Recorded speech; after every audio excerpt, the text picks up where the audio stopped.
নমস্কার। রহস্য, সাসপেন্স আর থ্রিল দিয়ে সাজানো আমাদের এই বিশেষ নিবেদন থ্রিলার বাংলা স্টোরিতে আপনাদের স্বাগত জানাই।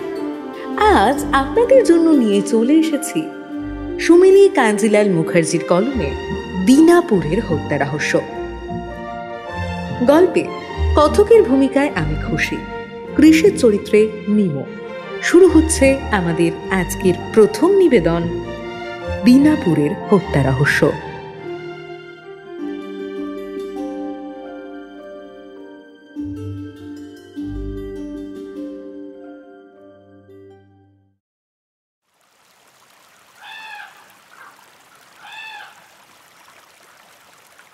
সূর্যাস্তের শেষ আলোয় গঙ্গার অপরূপ সৌন্দর্যে হারিয়ে যাচ্ছিল কৃষাণু ওরফে কৃষ।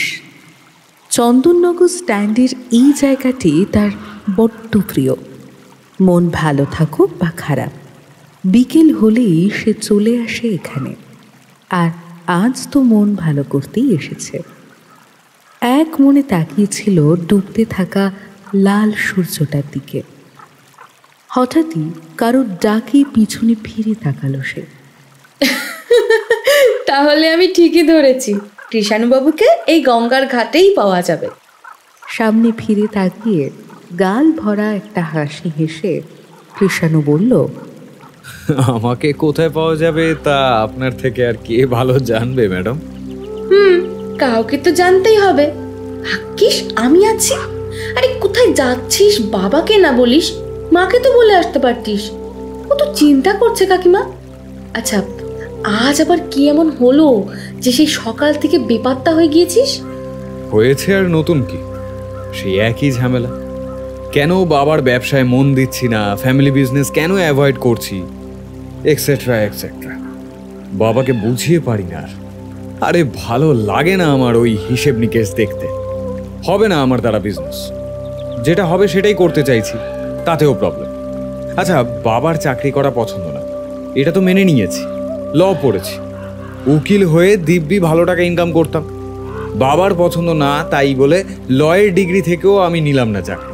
কেউ শুনলে হাসে যে বাবার অপছন্দ বলে আমি উকিলের চাকরি করলাম না। বাবার দিকটাও তো তাহলে দেখছি আমি। তাহলে বাবাও একটু ভাবুক আমার কথাটা। আমি নিজের মতো করে একটা কাজ করছি, যেটায় আই এম দ্য ওন বস। তাতে কিসের প্রবলেম? ডিসগাস্টিং। আচ্ছা আচ্ছা, এত রাগ করিস না, মাথা ঠান্ডা কর এবার। বাড়ি চল। কাকিমা কিন্তু সারাদিনে কিচ্ছু খায়নি, বলেছে তুই বাড়ি না ফিরলে জলও খাবে না। ওফ মা, না, এইবার ইমোশনাল অত্যাচার করে আমাকে বাড়িতে ফিরিয়ে নেয়, নয়তো সত্যি ফিরতাম না আজ, দেখতিস। আচ্ছা ঠিক আছে, এবার বাড়ি চল। যাচ্ছি। এবার বলতো কি কেস এসেছে? মানে তুই আমার বাড়িতে এসেছিস মানেই হাতে নতুন কোনো কেস, কারণ ফোনে তুই কিছু বলিস না। প্রতিবারই বাড়িতে এসেই বলিস। কেসের ব্যাপারে পরে বলছি, আগে মা ছেলে দুজনের খাওয়া হোক। চৌধুরী বাড়ি ফিরেই প্রথমে মা সাগরিকার ঘরে গেল কৃষাণু। মায়ের মান ভাঙিয়ে মা ছেলেতে বসে পেট ভরে খেল। মা, প্রতিবার এভাবে ব্ল্যাকমেল করবে না তো, এটা কিন্তু ঠিক না মা। এরকম করলে আমি বাড়ি ছেড়ে যাব কি করে? ভাবিসও কেন যাবার কথা? আরে বাবা কি তোকে কখনো বলেছে চলে যেতে? হ্যাঁ, নাই বা বলুক, তবে বাবার ইচ্ছের বিরুদ্ধে ডিটেকটিভ হয়েছি, কেসগুলো সামলাচ্ছি এই চৌধুরী বাড়িতে বসেই। এমনকি মাঝে মধ্যে মক্কেলরাও আসছে। এসব তো বাবার হজমের বাইরে, তাই না? এভাবে আর কতদিন সহ্য করবে? কোনদিন তাড়িয়েই দেবে হয়তো। আমি থাকতে তা কোনো দিনও হবে না। তুই এই বাড়িতে বসে সগৌরবে তোর এই কেসগুলো সামলাবি। ডিটেকটিভ কৃষাণু চৌধুরীর চেম্বার চৌধুরী বাড়িতেই থাকবে, আমি তোকে কথা দিলে। কিন্তু এই রোজ রোজ ঝামেলা আমার আর ভালো লাগছে না মা। পারবে আমাদের এই বাবা ছেলের বিরোধ মেটাতে? কোনো উত্তর ছিল না সাগরিকা চৌধুরীর কাছে। তিনি চুপ করে রইলেন। কৃষাণু মুচকি হেসে বলল, শুধু তোমার জন্যই থেকে গেলাম মা। Love you. খাবারটা শেষ করেই চৌধুরী বাড়ির দোতলার কোনার রুমটায় গিয়ে বসল কৃষাণু। ওটাই তার চেম্বার। বন্যা অনেকক্ষণ থেকে ওয়েট করছে সেখানে। কৃষাণু আসতেই সে বলল, কিরে, মা ছেলের অভিমান মিটলো? একদম দারুণভাবে। আচ্ছা, এবার তাড়াতাড়ি কেসটা বলতো। কেসটা একটা গ্রামের, মানে কেসটা সলভ করতে গেলে ওখানেই যেতে হবে আমাদের। কাকু তো শুনলেই ঝামেলা করবে। ধুর, বাবার কথা ছাড়তো। একটা 25 বছরের ছেলে কি বাবার কথায় চলবে নাকি? নে এবার বল, কেসটা আসলে কি? হুগলির সপ্তগ্রামের আরো কিছুটা ভিতরে একটা গ্রাম আছে, দিনাপুর। সেখানে নাকি কদিন ধরেই কিছু অদ্ভুত ঘটনা ঘটছে। গ্রামের পাশেই একটা জঙ্গল আছে। ওখানে কাঠ আনতে বা বনের ফুল ফল আনতে গ্রামের লোকেরা যায়। সেই জঙ্গলকে ঘিরেই ওদের রুজি রোজগার। ওই জঙ্গলে গত এক সপ্তাহে পর পর দুজন লোক নিখোঁজ হয়েছিল। একজনের ডেড বডি 3 দিন আগে জঙ্গলের ধারেই পাওয়া গেছে, আর একজনকেও কাল পাওয়া গেছে, কিন্তু সেটাও ডেড বডি। কাল সকালে গ্রামেরই কিছু লোক দেখে জঙ্গল যেখান থেকে শুরু হয়েছে সেখানেই একজন রক্তাক্ত অবস্থায় পড়ে আছে। সামনে যেতেই তারা দেখে তাদেরই গ্রামের মোহন হালদারের ছিন্ন বিচ্ছিন্ন দেহ ওটা। তবে লাশটার বিশেষত্ব হচ্ছে সারা শরীর মুখ একেবারে সাদা ফ্যাকাশে হয়ে গিয়েছিল। কেউ যেন রক্ত চুষে নিয়েছে, আর পেটের দুধারে চেরা দাগ, যেন ছুরি দিয়ে কাটা হয়েছে। এবার ওদের দাবি এই কাজ পৈশাচিক, মানে গ্রামের লোকজন তো, তাই এসব কুসংস্কার নিয়েই বাঁচে ওরা। এবার আচ্ছা, তোকে এসব কে বললো? মানে কেসটা দিল কে? ওই গ্রামের লোকেরা আমার খোঁজ পাবে কি করে? আরে সব বলছি, দাঁড়া। আসলে ওই গ্রামেরই একটা ছেলে সপ্তগ্রামে ইঞ্জিনিয়ারিং পড়ে। ওর নাম রাজদীপ। আর আমার এক ভাই অর্ণব যে ব্যান্ডেলে থাকে, সেও ওই কলেজেই পড়ে, আর রাজদীপের সহপাঠীও। তাই ভাই জানে যে আমি একজন ডিটেকটিভের সহকারী, মানে একবার বলেছিলাম আর কি ওকে। তো রাজদীপ যখন গ্রামের ঘটনাটা ভাইকে বলে, ভাই শুনেই ওকে বলে যে বিষয়টা তদন্ত করা উচিত, কারণ ওখানে নাকি পুলিশকেও এখনো বিষয়টা জানানো হয়নি। বলে কেসটা ভূত পিশাচ বলেই চালিয়ে দিচ্ছে, সুতরাং কোনো তদন্তও হয়নি এখনো। তাই ভাই ওকে আমাদের সাথে একবার কথা বলতে বলে। আজ সকালেই ফোন করেছিল রাজদীপ। বেশ, তাহলে সপ্তগ্রামে গিয়ে বিষয়টা দেখতে হচ্ছে। সপ্তগ্রামে না ডিটেকটিভ বাবু, গ্রামের নাম দিনাপুর। ও আচ্ছা, তাহলে তুই আমাকে আগে রাজদীপের নাম্বারটা দে, আমি নিজে একবার কথা বলে নিই, তারপর যাবার ব্যবস্থা করছি। আচ্ছা, তোর বাড়িতে পারমিশন দেবে তো যাওয়ার? মানে জানি কাকিমা অ্যাডভান্স, কিন্তু যতই হোক এভাবে একা বাইরে যাবি, আবার একটা ইয়াং হ্যান্ডসাম ছেলের সাথে, মেনে নেবে তো? ভাট বকিস না তো কৃষ। তুই জানিস যে মা তোকে নিজের ছেলের মতো ভালোবাসে, আর ততটাই বিশ্বাসও করে। এই তোর সাথে যাচ্ছি শুনলে হয়তো আর আপত্তি করবে না। বাই দ্য ওয়ে, তুই কবে হ্যান্ডসাম হলি? রাজদীপকে ফোন করে সবটা ভালো করে জেনে নিল কৃষাণু। তারপর পরের দিন সকালেই বেরিয়ে পড়ল দিনাপুরের উদ্দেশ্যে। গাড়িতে যেতে যেতে বন্যা বলল, হ্যাঁ রে, কাকু কিছু বলেনি? না, বাবা কিছুই জানে না। কাল রাতেই ব্যবসার কাজে বাইরে গেছে। মাও বলল কিছু না জানাতে, পরে এসে জিজ্ঞাসা করলে মা বুঝিয়ে বলে দেবে। ব্যাস হলো, এবার বাড়ি ফিরলেই বাবা ছেলের দক্ষ যুদ্ধ বাঁধবে। আর ধুর ছাড়তো, আর ভালো লাগে না এসব ভাবতে। যেই কাজটা করতে যাচ্ছি আপাতত তাতেই মন দিতে চাই। আচ্ছা কৃষ, একটা ব্যাপার আছে দেখ, রাজদীপ তো স্টুডেন্ট, ও কিন্তু তেমন কিছু ফিস দিতে পারবে না, আমাকে পরিষ্কার বলে দিয়েছে। আর এটাই হয়তো স্বাভাবিক, তবে খুব চিন্তায় পড়েই কেসটা আমাদের হাতে দিয়েছে। তাই বলেছে যেভাবেই হোক ওর সাধ্যমতো পেমেন্ট অবশ্যই করবে। স্টুডেন্টের কাছ থেকে ফিস নেওয়া যায় নাকি? এই কেসটা সলভ করতে যাচ্ছি শুধুই আমার তদন্ত করার প্যাশন আর ভালোবাসার জন্য। তাছাড়া একটা গ্রাম আর জঙ্গলও ঘোরা হয়ে যাবে, এটাই তো দারুণ ব্যাপার। বাহ, কি উত্তম ভাবনা! এই জন্যই তো তোর সাথে কাজ করতে আমার এত ভালো লাগে। থ্যাংক ইউ বন্যা, আমাকে অলওয়েজ এতটা সাপোর্ট করার জন্য অনেক অনেক থ্যাঙ্কস। তুই আর মা না থাকলে না আমার পথ চলা এত সহজ হতোই না। আধ ঘন্টার মধ্যেই কৃষাণুরা পৌঁছে গেল চন্দননগর থেকে দিনাপুর গ্রামে। গাড়ি থেকে নেমেই ওরা দেখল এক সুদর্শন যুবক দাঁড়িয়ে আছে ওদের স্বাগত জানাবার জন্য। Welcome sir. Welcome ma'am. Thank you. Rajdeep right? একদম ডিপিতে যেমন দেখেছি ঠিক তেমনই। আপনারাও ঠিক তেমনই স্যার। এই আমাদের স্যার ম্যাম বলো না তো প্লিজ। একদম, কলাস দাদা দিদি, বেটার না? ওকে ম্যাম, মানে দিদি। আচ্ছা, এসে তো গেছি রাজদীপ, এবার বলো তো আমরা থাকবো কোথায়? কাল থেকেই অনেককে বলে রেখেছি, সবাই জানাবে বলেছে, তো এখনো কেউই কিছু। আপনারা আপাতত আমার বাড়িতে চলুন, মা জলখাবার করেই রেখেছে, দুপুরের মধ্যেই ব্যবস্থা করে দিচ্ছি। রাজদীপের বাড়িতে গিয়ে জল খাবারে গরম গরম লুচি আর আলুর দম তৃপ্তি করে খেয়ে কৃষাণু বলল, কাকিমা তো বেরিয়েছে বললে, ওনাকে বলবে দারুণ খেলাম আমরা, অনেক ধন্যবাদ। আরে এ তো আমাদের কর্তব্য স্যার, মানে দাদা, আপনারা আমাদের অতিথি, এখন কদিন আপনাদের সেবায় আমরা নিয়োজিত। বেশ, তাহলে এবার কেসটা বলো তো, মানে এখন কি স্ট্যাটাস? লাশের কি পোস্টমর্টম হয়েছে? কি বলছেন স্যার? সে তো জ্বালিয়েও দেওয়া হয়েছে। হোয়াট? কিন্তু কিছু করার নেই দাদা, এখানে এইভাবেই চলে সব।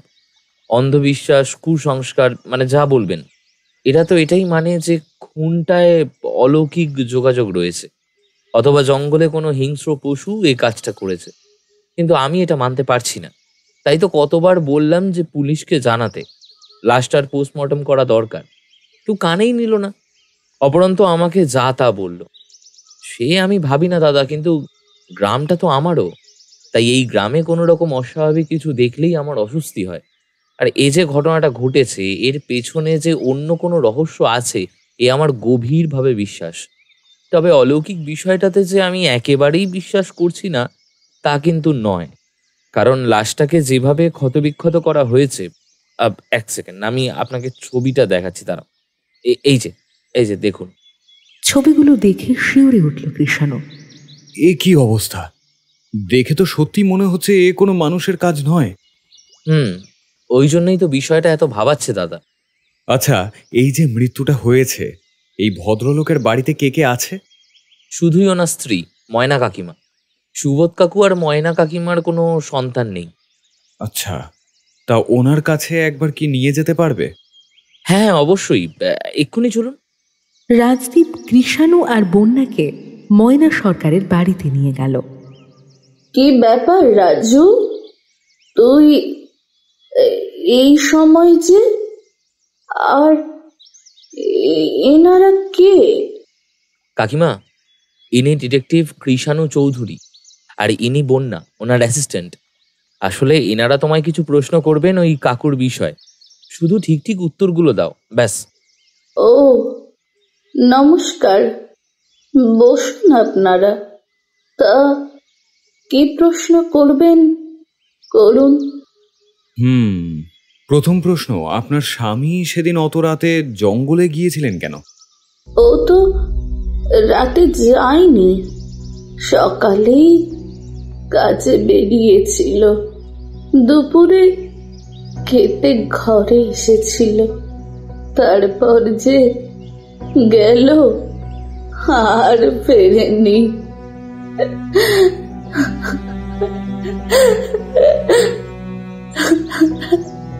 তাহলে এটাই জানতে চাইছি যে অত রাত্রে উনি জঙ্গলে কি করছিলেন?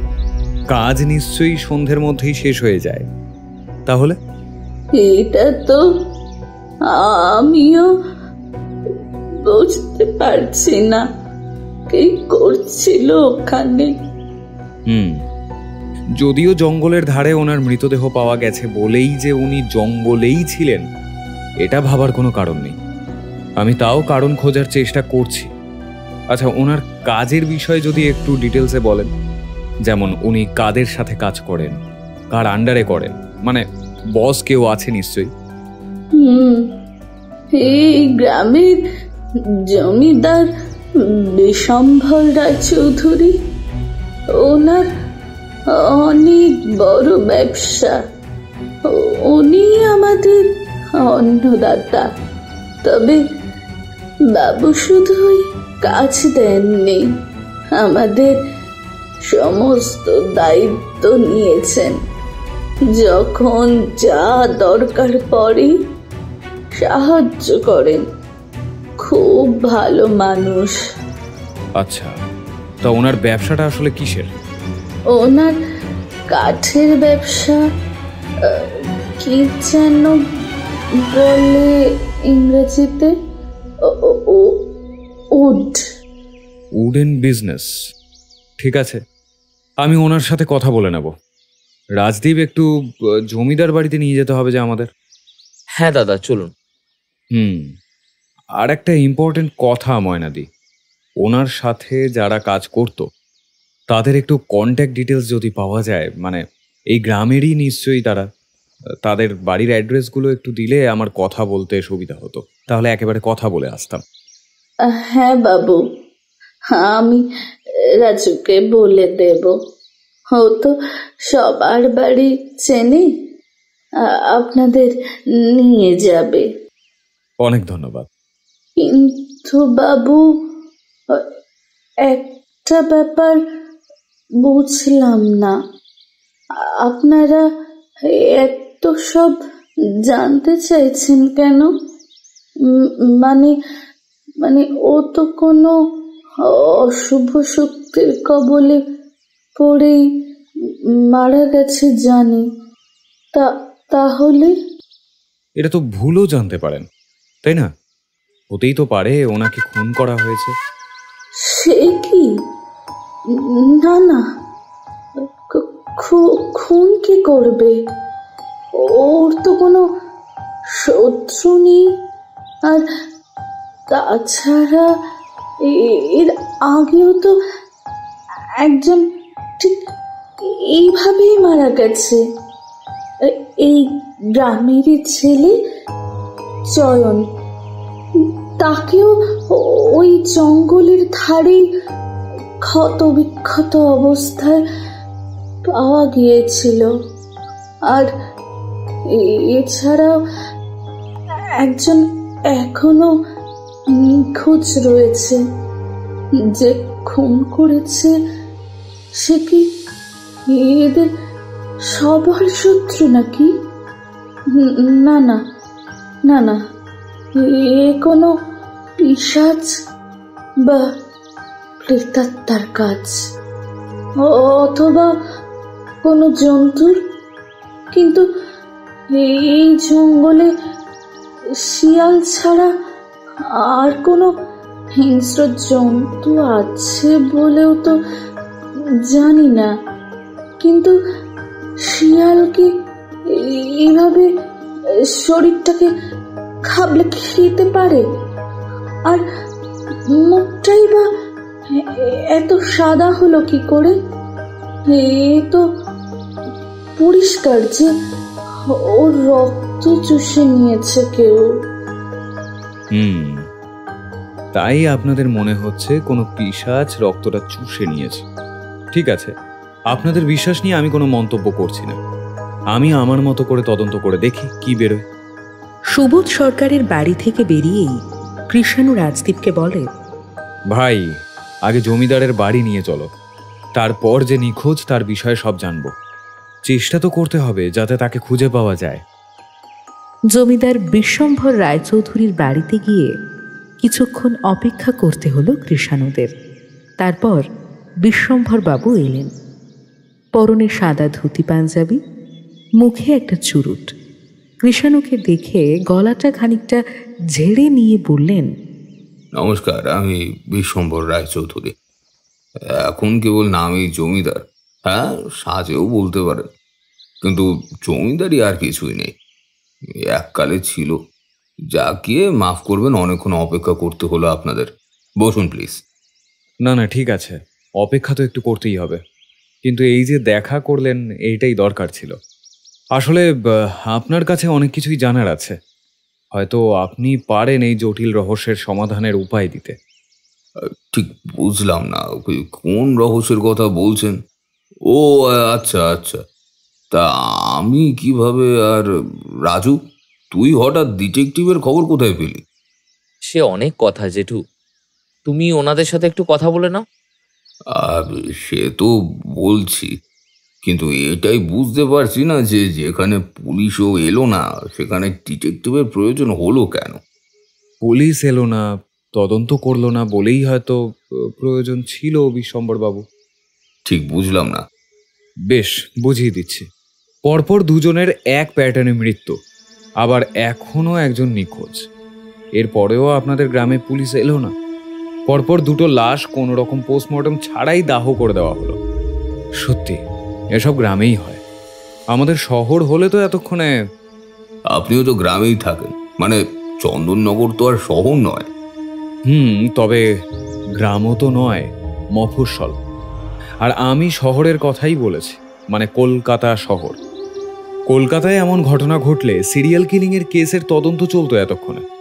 যাক গিয়ে, যেটা জানার ছিল, আপনার বিজনেসটা যদি একটু বুঝিয়ে বলেন, মানে কিভাবে কাজ হয়, কোথায় অফিস, আপনার আন্ডারে মোট কতজন কাজ করে? আমার তো উডেন বিজনেস, দেখতেই পাচ্ছেন চারদিকে কাঠ ছড়িয়ে ছিটিয়ে আছে। এগুলো শহরে যায়, ডিলাররা বড় বড় অর্ডার দেয়, সেই মতোই আমরা সব রেডি করি। আর এই কাঠ নিয়ে কি কাজ হয় তা নিশ্চয়ই জানেন। একদম, কাঠের শোপিস, এছাড়া বিভিন্ন দরকারি জিনিস তৈরি হয় এই কাঠ দিয়ে। একদমই ঠিক বলেছেন। ছেলেরা কাঠ কেটে আনে, তারপর ডিলারদের অর্ডার অনুযায়ী সেগুলো সাপ্লাই করি। আমার অফিস আমার এই বাড়িতে, এখানেই সমস্ত কাজ হয়।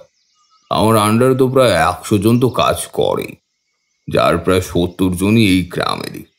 এই যে আমার বিশ্বস্ত সহকারী রমেন, আয় আয়, চা দিয়ে যা। বাবু, আপনার দুপুরের খাওয়ার সময় হয়ে গেছে তো, ওষুধগুলো খেতে হবে তাই বললাম। একটু পরে খাবো, এনাদের সাথে আগে কথা হয়ে যাক। আর গণেশ কোথায়? ওকেও একটু ডেকে দিস তো। আচ্ছা বাবু, ডেকে দিচ্ছি। এই রমেন আর গণেশই আমার বা হাত আর ডান হাত, এরাই সব দেখে। আচ্ছা, তাহলে তো এদের সাথে ভালো করে কথা বলতে হবে আমার। কেন বলুন তো, এরা আবার কি কথা বলবে? দেখুন, যেই মৃত্যু দুটো হয়েছে সেগুলো যে অস্বাভাবিক এটা তো মানবেন, তাই সবটা ভালো করে খতিয়ে দেখা দরকার। সেই চেষ্টাই করছি আর কি। আসলে আমিও ভূত প্রেত পিশাচ এসব মানি না, কিন্তু যেসব ঘটনাগুলো ঘটছে না মেনে তো আর উপায়ও নেই। আপনি খতিয়ে দেখবেন, অসুবিধা নেই, কিন্তু মনে হয় না বিশেষ কিছু পাবেন বলে। ঘটনাটা সত্যি হলেও কি? দেখি ভালো করে, তাই যদি হয় তো মানতে হবেই। আচ্ছা, আপনি সুবোধ সরকারকে চেনেন তো? আমার কর্মচারীদের তো চিনতেই হবে, তাও আবার আমাদের গ্রামেরই। সত্যি কি যে হলো সেদিন সকালেই দেখলাম সুস্থ সবল একটা লোক কাজ করছিল। আর এর আগেও যে মারা গিয়েছিল ওকেও তো চিনি, এ গ্রামেরই ছেলে চয়ন, ও তো একইভাবে। আচ্ছা, তা ওর ব্যাপারে কি একটু ডিটেলসে বলতে পারবেন? দেখুন, এত এমপ্লয় আছে, এবার এদের সবার বিষয়ে ডিটেলসের বলা তো সম্ভব নয়। এইটুকু জানি, মা আর ছেলের সংসার ছিল, ওর মা তো পুত্র শোকেই পাগলি হয়ে গেছে। অবশ্য এটাই স্বাভাবিক, একটাই তো ছেলে, জানেন, মাত্র 15-16 বছর বয়স ছিল ছেলেটা। কি যে হলো, কেন হলো, আর একের পর এক ঘটনাগুলো যেভাবে ঘটছে, সত্যি খুব অদ্ভুত আর তেমনই প্যাথেটিক। চিন্তা করবেন না, এবার সব প্রশ্নের উত্তর পাওয়া যাবে। আমি তো এসে গেছি, সব রহস্যের সমাধান এবার হবেই। এই আশাই রাখছি। রাজদীপের উদ্যোগ নিয়ে তুমি ভালোই করেছো বাবা। কেউ তো ভাবলো বিষয়টা নিয়ে। ভাবতে তো হতোই জেঠু, এই গ্রামটা যে আমারও, গ্রামের প্রতিটা মানুষ আমার কাছে। এভাবে গ্রামটা চোখের সামনে শেষ হয়ে যাবে আর আমি কি চুপচাপ দাঁড়িয়ে দেখব? ঠিকই বলেছো, সত্যি যেটা আমার ভাবার কথা তুমি ভেবেছো বাবা, খুব ভালো হয়েছে। তাতে কি এসে যায় বিশ্বম্বর বাবু? কেউ যে ভেবেছে এটাই তো যথেষ্ট। হ্যাঁ তা ঠিক, আমার গ্রামের মঙ্গল হোক, এটাই তো আমি চাই। আচ্ছা, আপনারা কোথায় উঠছেন? মানে ইনভেস্টিগেশন করতে গেলে তো আপনাকে থাকতে হবে এই গ্রামে। তা ব্যবস্থা হয়েছে তো? না, এখনো কিছু ঠিক হয়নি জেঠু। কাল থেকেই চেষ্টা করছি, অনেকেই বলে রেখেছি, কিন্তু এখনো সেভাবে মানে যেটা পেয়েছি সেখানে দাদারা থাকবে কিভাবে। কালু বলছিল ওই স্কুল বাড়ির দোতলায় ব্যবস্থা করে দেবে, কিন্তু ওখানে আর কি মানে আরে, আমার বাড়িতেই তো থাকতে পারে, মানে যদি আপনাদের কোনো প্রবলেম না থাকে। আমার এই এত বড় বাড়ি, অথচ থাকার লোক নেই, বুঝলেন? ছেলে আছে, আসা যাওয়া করে, কিন্তু খুব দরকার না হলে ও থাকে না, দেখা করেই চলে যায়। ফলে আমি একা মানুষ। আপনারা এখানে আরামেই থাকতে পারবে। আর এখান থেকে জঙ্গলও সামনে, আপনারা তদন্তও করতে সুবিধা হবে। এটা তো খুবই ভালো অফার, অনেক ধন্যবাদ আপনাকে। তাহলে বন্যা, তোর যদি আপত্তি না থাকে, আমরা এখনই রাজদ্বীপের বাড়ি গিয়ে সব ব্যাগপত্র নিয়ে আসি। খুব ক্লান্ত লাগছে, একটু শুতে হবে। হ্যাঁ, তাই হোক তবে। এখনই চল তাহলে। অনেক ধন্যবাদ বিশম্বর বাবু। এটা তো আমার কর্তব্য ম্যাডাম, আপনারা আমাদের অতিথি। আপনাদের ভালো মন্দ তো এখন আমাকেই দেখতে হবে। আর আমি তো জানতামই না যে এখনো আপনাদের থাকার ব্যবস্থা হয়নি, নয় আগেই বলতাম। বাবা রাজদীপ এত জায়গায় না বলে আমাকেই বলতে পারতে। যাকে আপনারা তাড়াতাড়ি চলে আসুন, আমি ঘরগুলো রেডি রাখছি। রাজদ্বীপের বাড়ি গিয়ে লাঞ্চ করেই সব ব্যাগপত্র নিয়ে রায়চৌধুরী বাড়িতে বন্যাকে নিয়ে শিফট হলো কৃষাণু। দোতলার সামনের ঘরটা দেওয়া হলো কৃষাণুকে, আর তার ঠিক পাশের ঘরটাই বন্যাকে। ঘরগুলো বেশ পছন্দ হয়েছে দুজনের। বন্যা তো বলেই ফেললো, ঘরগুলো বেশ সুন্দর, আমার তো দারুণ লাগবে এখানে থাকতে। যাক যাক, আপনাদের পছন্দ হয়েছে, এটাই আনন্দের। এবার নিশ্চিন্তে তদন্ত করুন, কোনো অসুবিধা হলে বলবেন। একতলার প্রথম ঘরটাই আমার। অনেক কাজ বাকি আছে, বুঝেছিস? সবার আগে তো নিখোঁজ যে, তার খোঁজ করতে হবে। রায়চৌধুরী বাড়ির বিশ্বস্ত কর্মচারী গণেশ এসে বলল, আসো স্যার, আমি গণেশ। আপনাদের যা লাগবে আমাকে ডাকবেন, আমি এই দোতলার ঘরেই থাকি।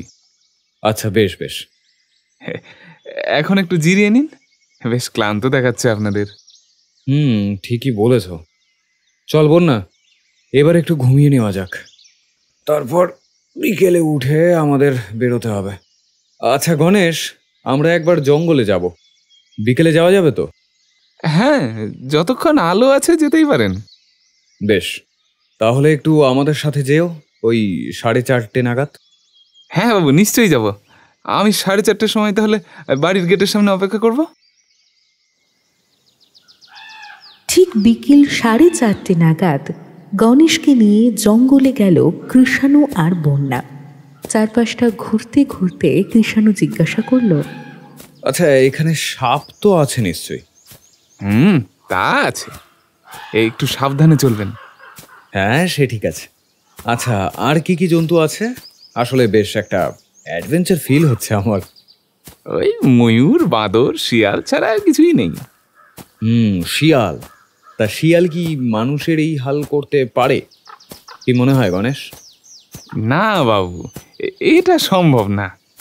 আর সব থেকে বেশি ভাবাচ্ছে সাদা ফ্যাকাশে চেহারাটা, একটা শ্যামবর্ণ শরীর, অমন সাদা ফ্যাকাশে হয়ে গেল, মানে আশ্চর্য। তাই তো আমি নিশ্চিত এ কোনো পিশাচ বা পিশাচিনীর কাণ্ড। এবার ফিরে চলুন বাবু, সন্ধে নামছে। বুঝতেই তো পারছেন, যা সব কাণ্ড হচ্ছে তাতে বুক শুধু ধুকুবুকু করতে থাকে। স্বাভাবিক। আচ্ছা গণেশ, যে নিখোঁজ হয়েছে তার কোনো ডিটেলস জানো? মানে কে সে? এই গ্রামেরই? না বাবু, সে এই গ্রামের কেউ নয়। কারণ এই গ্রামের সুবোধ সরকার আর চয়নই নিখোঁজ হয়েছিল জানি। আর কেউ নিখোঁজ হলে তো আমরা জানতাম। সব বাড়ি খোঁজ নিয়েও দেখেছি। আমার মনে হয় ছেলেটা অন্য গ্রামের। কিন্তু আর একজন যে নিখোঁজ, তাহলে সেটা জানলে কিভাবে? রমেনদাই তো বললো যে সুবোধ সরকারের সাথে আর একজন জঙ্গলে গিয়েছিল সেদিন। ও নাকি স্পষ্ট দেখেছে ওদের। আচ্ছা, তাহলে রমেনদার সাথে কথা বলতে হবে। একটা কথা বলো তো, এই গণেশ মানে তোমার মালিক মানুষটা কেমন? আমি জানতে চাইছি ওনার ব্যবহার, স্বভাব, অভ্যেস এগুলো সম্পর্কে তোমার কি মতামত? মালিক মানে আমাদের কর্তামশাই তো? উনি খুব ভালো মানুষ বাবু, সবার উপকার করেন। আমার ঘর সংসার সব তো ওনার জন্যই চলছে। ছেলে আর বউ নিয়ে সংসার আমার। উনি যদি ছাতা হয়ে না দাঁড়াতেন আমি তো চলতেই পারবো না। ওনার ব্যবসা খুব ভালো চলে, তাই না? হ্যাঁ, খুব ভালো। একদম কি যেন বলে আপনাদের, টপ দ্য টপ। আচ্ছা, বুঝেছি। আর ওনার ছেলের সম্পর্কে কি বলবে? হ্যাঁ, ছোট কথাও ভালো, তবে অতটা দয়ালু না, একটু গম্ভীর মেজাজি। আর আমাদের সাথে অতটা ভালো ব্যবহারও করে না। তাহলে আর ভালো কোথায় হলো? না মানে মালিকের খারাপ বলি কি করে। আচ্ছা স্যার, সন্ধে নামছে, এবার জঙ্গল থেকে বেরিয়ে চলেন তাড়াতাড়ি, নয়তো আমাদেরও শেষে ওইভাবে মরতে না হয়। না না, অত সোজা নয়। যে মারছে সে এমনিতেই খুন করবে না, তার কিছু একটা উদ্দেশ্য আছে। কি মানে আপনি কি বলতে চাইছেন? কথা ঘুরিয়ে অন্যমনস্কভাবে কৃষাণু বলল, না না না, কিছু না। চলো তাড়াতাড়ি পা চালাও। ক্রিস, আমাদের কেউ ফলো করছে। ওই ডান দিকে দেখলাম কেউ দৌড়ে গেল। এটা আমিও দেখেছি। কে হতে পারে গণেশ? এই সময় তো কেউ এদিকে আসে না স্যার, কি জানি কে। আচ্ছা, আপনারা ঠিক বলছেন তো? 100% দেখলাম আমি। কালো কাপড় পরেছিল। ওরে বাবা, এখনো 5 মিনিট হাঁটতে হবে। দৌড়ান বাবু, দৌড়ান। ওরা তাড়াতাড়ি দৌড়ে জঙ্গল থেকে বেরোলো। তারপর জমিদার বাড়িতে ফিরে আসতেই বিশ্বম্ভর বাবু কৃষাণুকে বললেন, এই সময় আবার জঙ্গলে গিয়েছিলেন নাকি? ঠিক করেননি কৃষাণু বাবু? দেখছেনই তো আবহাওয়া কিরকম। এখনো একজন নিখোঁজ, না জানি তাকে কি অবস্থায় পাওয়া যাবে, অথবা পাওয়া যাবেও কিনা তারই বা গ্যারেন্টি কি? আর আপনারা এমন বিপদের সময় এভাবে জঙ্গলে ঘুরছেন, কি সাহস আপনাদের বাবা! আবার মহিলা নিয়ে। আরে এ মহিলা তেমন মহিলা নয়, কোনো পুরুষের থেকে কোনো অংশে কম যায় না আমাদের বন্যা, বুঝলেন? আর এখানে কদিন থাকলে তার ডেমো আপনারা দেখতেই পাবেন। বেশ, তা নয় বুঝলাম, কিন্তু যাক, আপনি ডিটেকটিভ মানুষ, আমার কথা কি আর শুনবেন? বিপদে ঝাঁপিয়ে পড়াই তো আপনার কাজ। আচ্ছা, আমার ছেলের সাথে পরিচয় করিয়ে দিই, একটু আগেই এসেছে, আজ থাকবে বলেছে। পলাশ, পলাশ বাবা, একবার এদিকে আয় তো। ওপর থেকে নেমে এলো সুদর্শন এক স্বাস্থ্যবান যুবক। হ্যাঁ বাবা, ডাকলে? এই যে আলাপ করিয়ে দিই, ইনি ডিটেকটিভ কৃষাণু চৌধুরী, আর ইনি বন্যা, আর এ হলো আমার ছেলে পলাশ। নমস্কার, আপনার সাথে আলাপ করে ভালো লাগলো। নমস্কার, আমারও ভালো লাগলো। তবে আপনারা জঙ্গলে কেন গিয়েছিলেন এই বিপদের মধ্যে? আমাকে তো কাজের জন্য যেতেই হবে পলাশবাবু, যার জন্য এখানে আসা। তা গিয়ে কি বুঝলেন? একজন তো এখনো নিখোঁজ, পারবেন তো তার খোঁজ দিতে? সেই চেষ্টাই তো করছি। ওকে, ক্যারি অন। আচ্ছা, আমাকে একটু কাজে বসতে হবে, পরে কথা হবে আবার। Excuse me. পলাশ রায়চৌধুরী চলে গেলে বিশ্বম্ভর বাবু কৃষাণুদের বলল, ওর কথাবার্তা একটু এরকমই, ডোন্ট মাইন্ড। হ্যাঁ, আচ্ছা, আপনাদের চা স্ন্যাক্স পাঠাচ্ছি, রুমে বসে আরাম করে খান। আমি একবার স্টাডি রুমে গেলাম, আমার বই পড়ার সময় হয়ে গেছে। বিশ্বম্ভর বাবু চলে গেলে কৃষাণু আর বন্যা দোতলার রুমের দিকেই এগোচ্ছিল। সিঁড়ি দিয়ে দোতলায় উঠেই কি যেন একটা কৃষাণু দেখে দাঁড়িয়ে পড়ল। তারপর হেসে বলল, এই বাড়ি থেকেই অপরাধের সূচনা হয়েছে বন্যা। কি বলতে চাইছিস? কে অপরাধী? সেটা তো এখনই বলা সম্ভব নয়, কিন্তু যা হচ্ছে তা যে রায়চৌধুরী বাড়ির থেকেই হচ্ছে এটা তো প্রুভড। But how? কিভাবে বলছিস এটা? এই যে দেখ, এই পায়ের ছাপটা কেমন নিচ থেকে ক্রমশ ওপরের দিকে উঠে চলেছে, দেখেছিস? 1 তলা থেকে 3 তলার সিঁড়ির দিকে। হ্যাঁ তাই তো, কিন্তু এতে কি প্রমাণ হয়? বলছি, আগে বল এটা কার হতে পারে বলে মনে হচ্ছে তোর? এই বাড়িরই কারোর হবে নিশ্চয়ই। ওরকম বলে হবে না, কার বলতে হবে। 3 তলায় যে থাকে, এই এই 1 সেকেন্ড, বিশ্বম্বর বাবু বোধহয় বলেছিলেন যে ওনার ছেলে থাকে 3 তলায়। তার মানে কি ও হ্যাঁ, রমেন দাও তো 3 তলায় থাকে বলেছিলেন। তাহলে স্মৃতিশক্তি খুব ভালো তোর, দুটোই ঠিক বলেছিস। তাহলে তোর কি মনে হয় এটা কার পায়ের ছাপ? আমি তো কনফিউজড।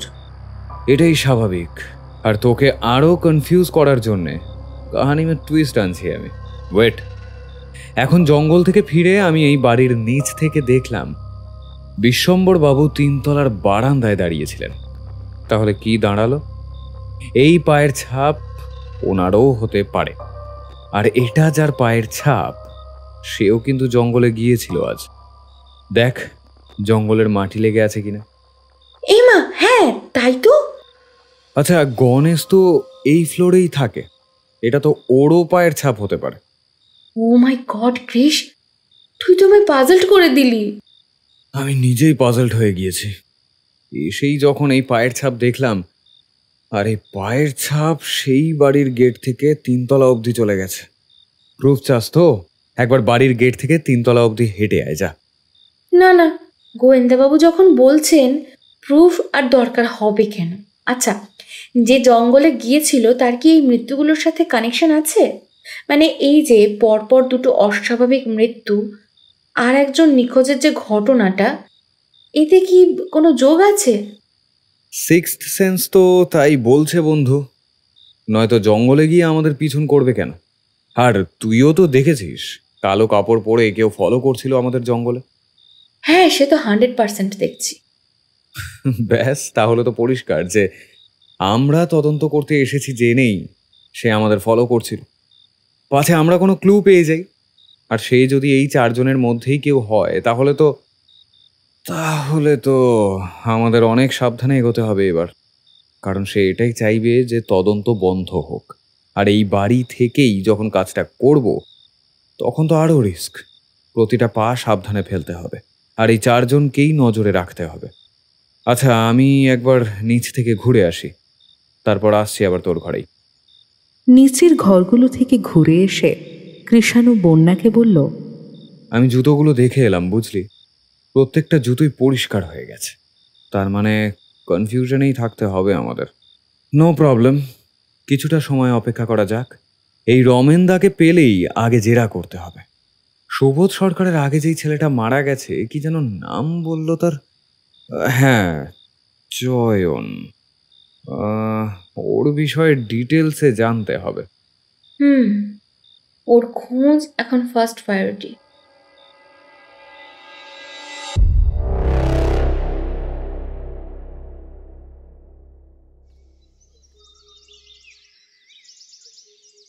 পরের দিন সকালে কৃষাণুর ঘরে চা নিয়ে এলো রমেন দাস। দাদাবাবু ওঠেন, বেলা তো হয়ে এলো, 8টা বেজে গেছে তো, ওঠেন চাটা খেয়ে নেন।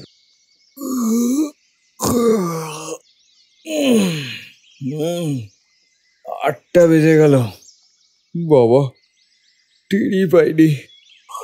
এই বাড়িতে তো তাহলে দারুণ ঘুম হলো। হ্যাঁ তা তো হবেই, চারিদিকে এত নিস্তব্ধ, ঘরগুলো বেশ গরম, এই ঠান্ডাতেও কোনো কষ্ট হয় না।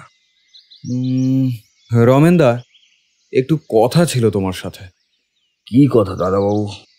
আরে ভয়ের কিছুই নেই, কিছু জানার আছে তোমার থেকে। আচ্ছা, আগে একটু ফ্রেশ হয়ে আসি, বুঝলে? তুমি এক কাজ করো, তুমি 1 ঘন্টা পর একবার এসো। আচ্ছা দাদাবাবু, চলে আসবো। এখন যাই তাহলে, হ্যাঁ। আর এই ফ্লাস্কটা রেখে গেলাম, তুমি আর দিদিমণি চাটা সময় মতো করে খেয়ে নেবে, ঠিক আছে? হ্যাঁ। 1 ঘন্টার মধ্যেই স্নান সেরে ফ্রেশ হয়ে বন্যার ঘরে গেল কৃষাণু। বন্যা, ওঠ বন্যা, আর কত ঘুমোবি রে? তুই তো একেবারেই ফ্রেশ হয়ে গিয়েছিস দেখছি, বাহ। হতেই হবে, অনেক কাজ। আগে রমেনদার সাথে কথা বলি, তারপর ওই চয়নের বাড়ি যেতে হবে। তারপর আর বলছি কেন, তুই তো থাকবিই সাথে। মোট কথা স্টেপ বাই স্টেপ এগোতে হবে। নে তাড়াতাড়ি ফ্রেশ হয়ে নে, চা দিয়ে গেছে। ঠিক 1 ঘন্টা পর রমেন দাস এলো কৃষাণুর রুমে। চায়ের কাপে চুমুক দিতে দিতে কৃষাণু ওকে জিজ্ঞাসা করলো, রমেনদা, তুমি নাকি সুবোধ সরকারের সাথে আর একজন কাউকে দেখেছিলে, মানে আর একজন যে নিখোঁজ, এটা নাকি তুমিই বলেছিলে? হ্যাঁ, আমি তো বলেছিলাম, কারণ আমি তাকে দেখেছিলাম। আচ্ছা বেশ, তাকে কি তুমি একেবারেই চিনতে না? না দাদাবাবু, কোনোদিনও দেখি। সে নয় ঠিক আছে, কিন্তু সেদিন তো দেখেছ, তার চেহারার বর্ণনা দিতে পারবে? হ্যাঁ, ওই তো কালো লম্বা মতো এক যুবক। আমি নিশ্চিত ও পাশের গ্রামেই থাকি। আচ্ছা, ওর খোঁজ করতে কেউ আসেনি? একটা ছেলে নিখোঁজ হয়ে গেল আর তার বাড়ির লোকের হুঁশ নেই। অদ্ভুত তো, কেউ তো আসবে। এটা তো আমারও প্রশ্ন দাদাবাবু, সত্যিই খুব অদ্ভুত। আচ্ছা, আরও কিছু বিষয় যদি বলো ওই ছেলেটার বিষয়ে, সুবিধা হয়। আর তো কিছুই বলতে পারবো না, যতটুকু দেখেছিলাম বর্ণনা দিলাম। বেশ, এবার তাহলে চয়নের বিষয়ে একটু জানতে চাই। চয়ন ওর মাকে নিয়ে থাকতো। সেদিন সকালে যে কাজে বেরিয়েছিল আর ফেরেনি। 2 দিন পর জঙ্গলের ধারেই ওর লাশ পাওয়া যায়। আচ্ছা, আমাকে চয়নের মায়ের সাথে একটু কথা বলতে হবে রমেনদা, যদি একটু নিয়ে চলো খুব ভালো হয়। বেশ, চলেন না, নিশ্চয়ই নিয়ে যাব। চয়নের মায়ের সাথে কথা বলার পর গ্রামের বেশ কিছু লোকের সাথেও কৃষাণু কথা বলল।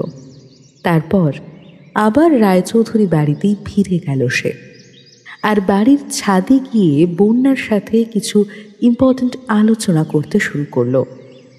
চয়নের মায়ের সাথে যা কথা হলো তাতে ওদের কোনো শত্রু আছে বলে তো মনে হলো না। ওদিকে সুবোধ বাবুরও তেমন কোনো যোগ পাচ্ছি না। এদেরকে আলাদাভাবে খুন করার কোনো মোটিভ পাচ্ছি না একেবারেই।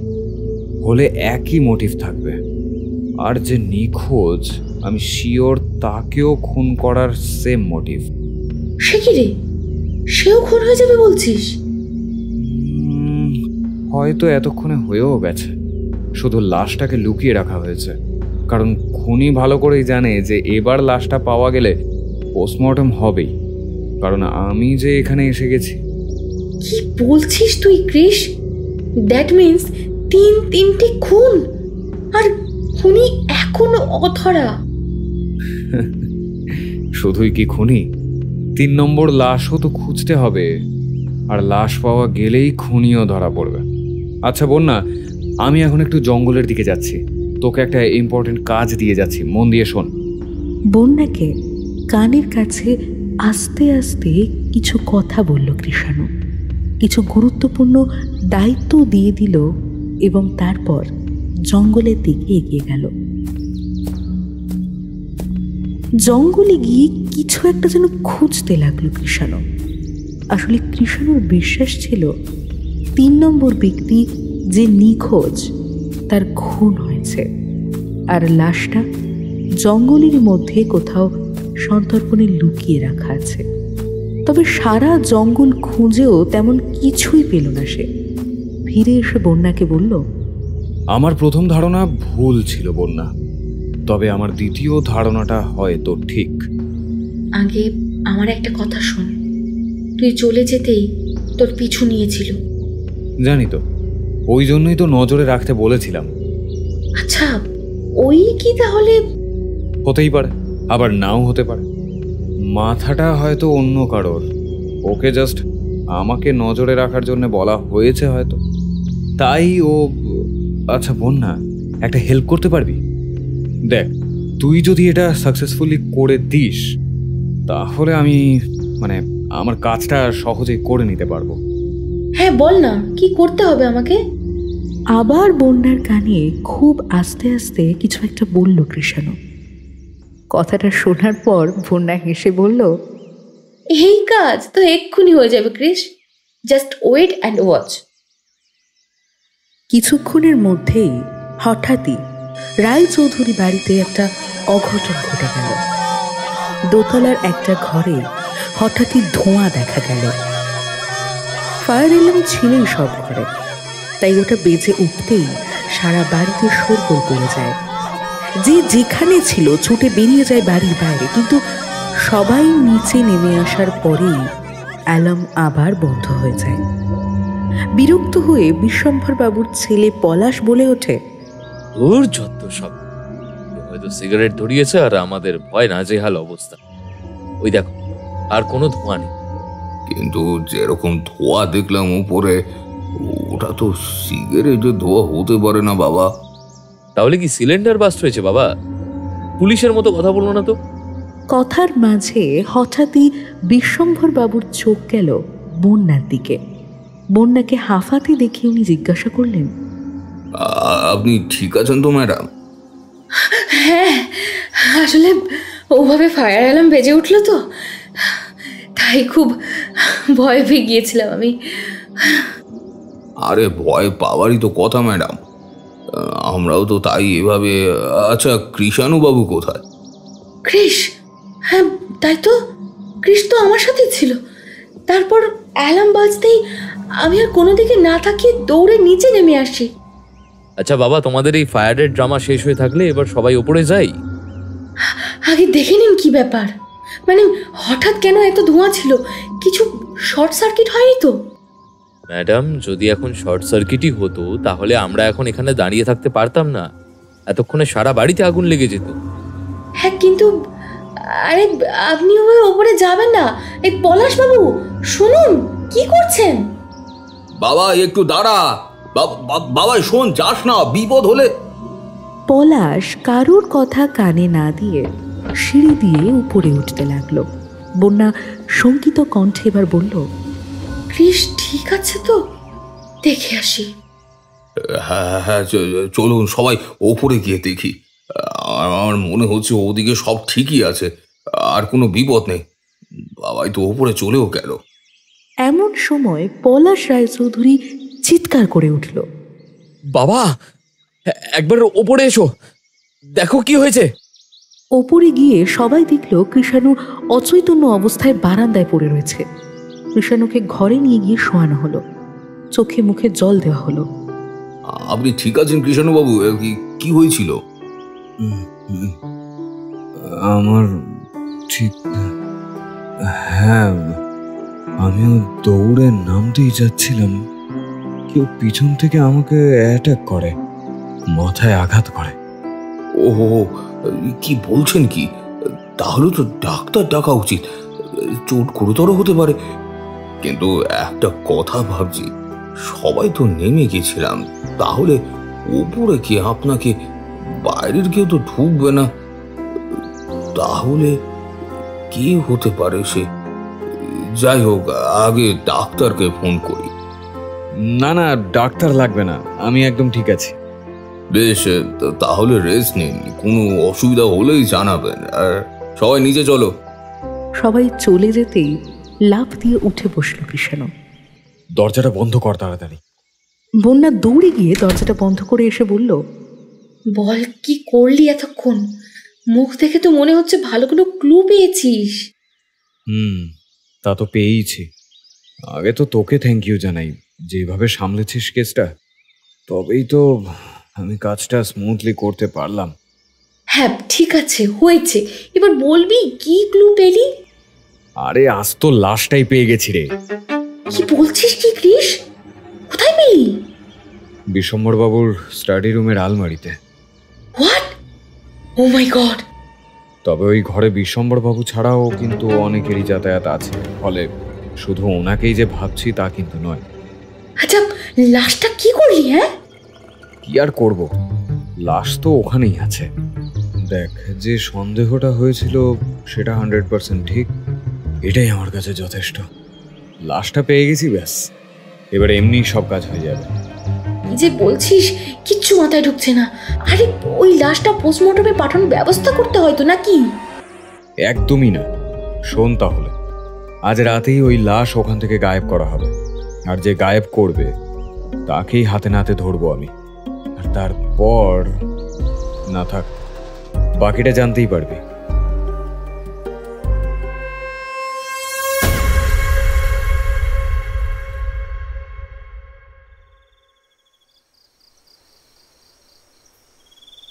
রাতে স্টাডি রুমের দিকেই নজর রেখেছিল কৃষাণু, কিন্তু সারা রাতেও যখন ওই ঘরে কেউ ঢুকলো না, তখন কৃষাণু নিজেই একবার দেখতে গেল। আর ওই রুমে ঢুকতেই কৃষাণুর ওপর এবার সত্যি সত্যি অ্যাটাক হলো। ওর মাথায় পিছন থেকে লাঠি দিয়ে আঘাত করলো কেউ। কৃষাণু মাটিতে পড়ে গেল, চোখ ঝাপসা হয়ে আসতে লাগলো ওর। তারপর ওই ঝাপসা চোখের সামনে তাকিয়ে দেখলো কেউ একজন আলমারি খুলছে। অনেক কষ্টে মাটি থেকে শরীরটাকে টেনে তুললো কৃষাণু। উঠে গিয়ে ব্যক্তিটাকে পিছন থেকে ঝাপটে ধরলো সে। চোখ খুব আস্তে আস্তে পরিষ্কার হতে লাগলো তার। আর এরই মধ্যে ওর পায়ে ছুরি মেরে পালালো সেই ব্যক্তি। কৃষাণু আবার শব্দ করে মাটিতে পড়ে গেল, জ্ঞান হারালো প্রায় সঙ্গে সঙ্গে। যখন চোখ খুলল তখন রায়চৌধুরী বাড়ির দোতলার একটি ঘরে সে শুয়ে রয়েছে, আর ওকে ঘিরে দাঁড়িয়ে রয়েছে সবাই। বিশ্বম্ভর বাবু ওকে বললেন, এখন কেমন আছেন ডিটেকটিভ বাবু? ঠিক আছে। আচ্ছা, কি হচ্ছে বলুন তো? বারবার অজ্ঞান হয়ে পড়ে যাচ্ছেন কেন আপনি? আর এভাবে পরপর দুবার আপনাকে কে অ্যাটাক করলো? আর এবার তো ছুরি দিয়ে। জানি না, কিচ্ছু বুঝতে পারছি না। বেশ, তা কি করছিলেন আপনি আমার স্টাডি রুমে? এটা তো বলুন। আমি বই পড়বো বলে গিয়েছিলাম, আসলে ঘুম আসছিল না, তাই ভাবলাম। ওহো, আচ্ছা আচ্ছা। তা আমার বাড়িতে আমাকেই না বলে কি এভাবে আপনার ওই ঘরে যাওয়া উচিত হয়েছে? বলুন। সরি, কিন্তু কিন্তু কি করতাম বলুন? ঘুম না এলে যা হয়, অস্বস্তি হচ্ছিল তাই। কিন্তু আমি ভাবছি আপনার উপরে এমনটা করলো কে? এটা জানতে গেলে তো পুলিশ ডাকতে হবে। তা আপনি কি তাতে রাজি আছেন? সত্যি বলতে আমিও জানতে চাই যে কে আছে এর পেছনে। না না, থাক, পুলিশ টুলিশ দরকার নেই। রায়চৌধুরী বাড়ির একটা সম্মান আছে, ঐতিহ্য আছে। পুলিশ ডেকে ওই ঐতিহ্যকে নষ্ট করতে চায় না। যাকে আপনি এখন ঠিক আছেন তো? হ্যাঁ, ঠিক আছে। আশা করি খুব তাড়াতাড়ি সুস্থ হয়ে যাব। সেই ভালো, সেই ভালো। তাহলে তাড়াতাড়ি সুস্থ হয়ে উঠুন, আর এখন থেকে একটু সাবধানে থাকবেন। হ্যাঁ, একদম থাকতেই হবে, নইলে তদন্ত করব কি করে? ঠিক ঠিক। বেশ, তাহলে চললাম, আপনি রেস্ট নিন। সবাই চলো এখন। বিশ্বম্ভর বাবু কথাটা বলে সবাইকে নিয়ে চলে যাবার পর কৃষাণু খুব আস্তে করে উঠে বসল। আরে দেখিস, সাবধানে। ঠিক আছে, ডোন্ট ওয়ারি। কি বলছিস? কি চিন্তা করব না? তোর উপর সত্যি সত্যি এবার অ্যাটাক হয়েছে ক্রিস। আমি তো বুঝতে পারছি না কিভাবে কি হলো। তুই বলেছিলি ওই লাশটাকে সরাতে কেউ আসবে ওই ঘরে, আর তখনই তুই তাকে হাতে নাতে ধরবি।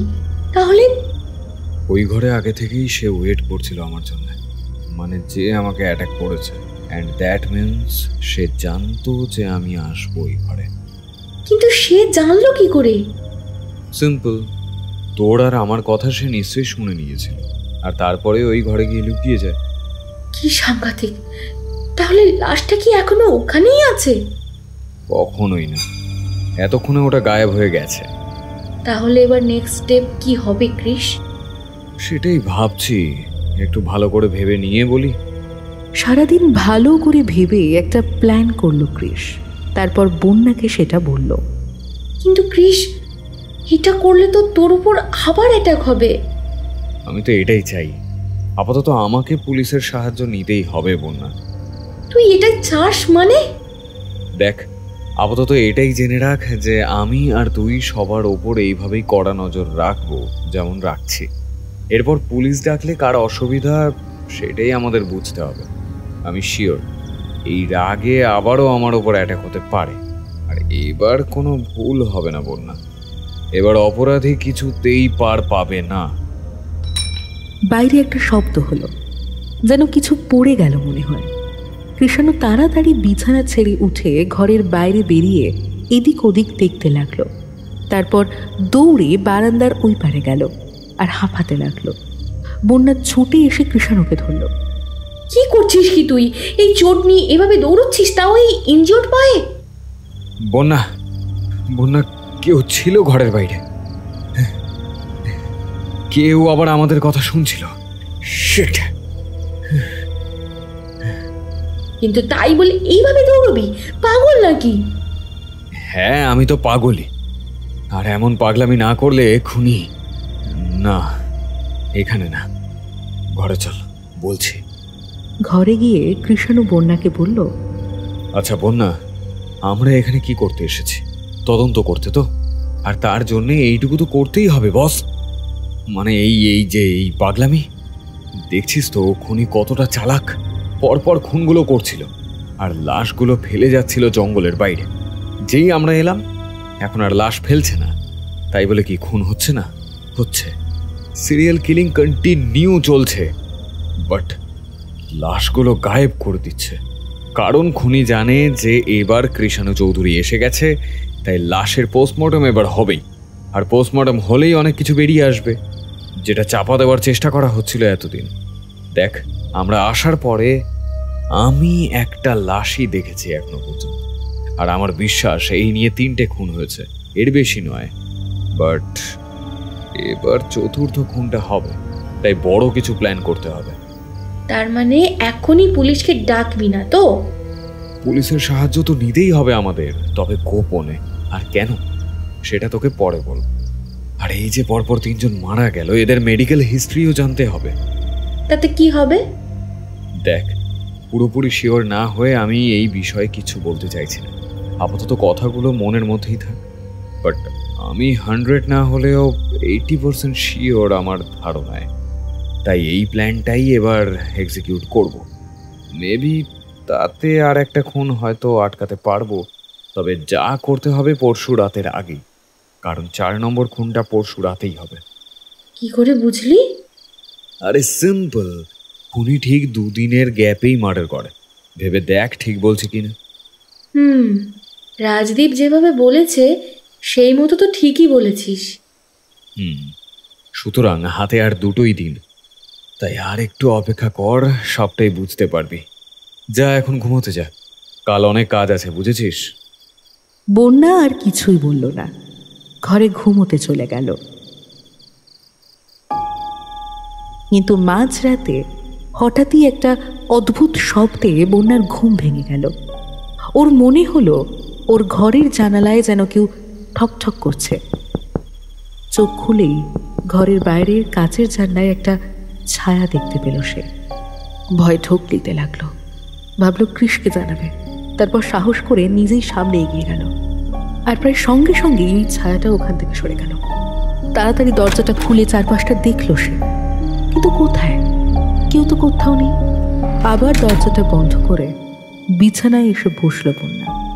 মনে মনে ভাবলো, বাইরে তো কাউকে দেখলাম না, কিন্তু জানলায় যে পরিষ্কার একটা ছায়া দেখলাম, আর ওই শব্দটাও তো পেলাম। যাক গিয়ে, হয়তো এত কিছু ভাবার কিছু নেই, শুয়ে পড়ি। বন্যা আবার শুয়ে পড়ল। তবে কিছুক্ষণেই ওর ঘুম আবারও ভেঙে গেল। সেই একই শব্দ। আর এবার চোখ খুলে সে যা দেখলো তা ভয়ে হাড় হিম হয়ে গেল তার। সে দেখল জানালায় এক ভয়ঙ্কর মুখ উঠে আছে আর হাসছে। চোখ বন্ধ করে চিৎকার করে উঠল সে। তারপর আবার সাহস করে চোখটা খুলতেই দেখলো জানলাটা বন্ধ আছে ঠিক আগের মতো। এবার আর কিচ্ছু না ভেবে কৃষাণুকে ফোন করে ডাকলো বন্যা। কৃষাণু ওর ঘরে আসতেই ওকে জড়িয়ে ধরল সে। কৃষ, আমি যা দেখলাম, ও মাই গড, আমি কি দেখলাম? কেন দেখলাম? কেন? আচ্ছা একটু শান্ত হ, আমি তো এসে গেছি, রিল্যাক্স। এবার বল তো কি দেখলি তুই? কৃষাণুকে সব বলল বন্যা। তুই চেহারাটার বর্ণনা দিতে পারবি? মুখটা সাদা ফ্যাকাশে মতো, আর রক্ত মাখা দাঁত বের করে হাসছিল আমাকে দেখে কৃষ। তার মানে সত্যি এই খুনগুলো হয়তো এই পিশাচটাই করছে। হয়তো গ্রামবাসীদের ধারণাই ঠিক। ওফ না রে বাবা, এসব জাস্ট নতুন চাল, কোনো পিশাচ না। তোকে ভয় পাইয়ে কেসটা ভুতুরে প্রমাণ করতে চাইছে ব্যাস। আর দেখ তুইও কত বোকা, এক মুহূর্তে বিশ্বাস করে নিলি যে কাজটা পিশাচের। তুই এখনো এটাই বলছিস কৃষ? অবশ্যই বলবো, কারণ এটাই ঠিক। এটা কোনো পিশাচের কাজ নয়, এ কাজ মানুষেরই, 100% মানুষের। আর একটু অপেক্ষা কর, নিজেই বুঝতে পারবি। কিন্তু আমি যে দেখলাম ওই ভয়ঙ্কর মুখটা, আমি বলতে পারছি না, কি বিকট। তুই দেখিসনি তাই তুই এরকম বলতে পারছিস, দেখলে তুইও হয়তো বিশ্বাস করতে বাধ্য হতিস কৃষ। কখনোই না, আমি দেখলেও বিশ্বাস করতাম না। আর এই একই কথা বলতাম বন্ধু। আচ্ছা এখন রিল্যাক্স হয়ে ঘুমিয়ে পড়তো, ভয় নেই, ও আর আসবে না। ও যা করতে চেয়েছিল করে দিয়েছে, তোকে ভয় পাইয়ে দিয়েছে, ব্যাস। তুই এবার টেনে ঘুম দে, কাল সকালে কথা হবে।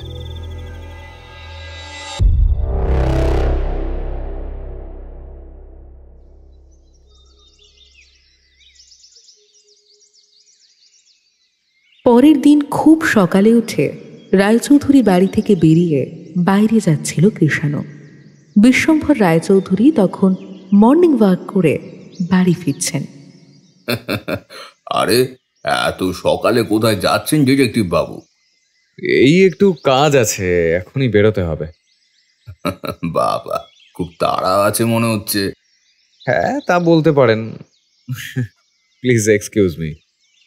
আরে ডিটেকটিভ বাবু, একটা খবর জানানো ছিল যে আজ সকালে আবার একটা লাশ পাওয়া গেছে জানেন, এই জঙ্গলের ধারে। কথাটা শুনে কোনো প্রশ্ন না করেই কৃষাণু ছুটে যাচ্ছিল জঙ্গলের দিকে। বিশ্বম্ভর বাবু বাধা দিয়ে বললেন, আরে জঙ্গলের দিকে যাচ্ছেন কেন? লাশটা কি আর ওই জঙ্গলে আছে নাকি?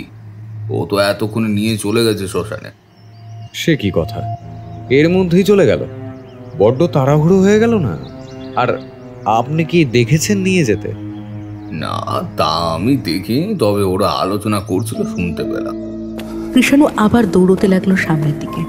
হাঁপাতে হাঁপাতে জঙ্গলের ধারে পৌঁছে সে দেখল কয়েকজন কাঠুরে বসে গল্প করছে। এই যে শুনছেন, যে লাশটা পাওয়া গিয়েছিল ওটা কোথায়?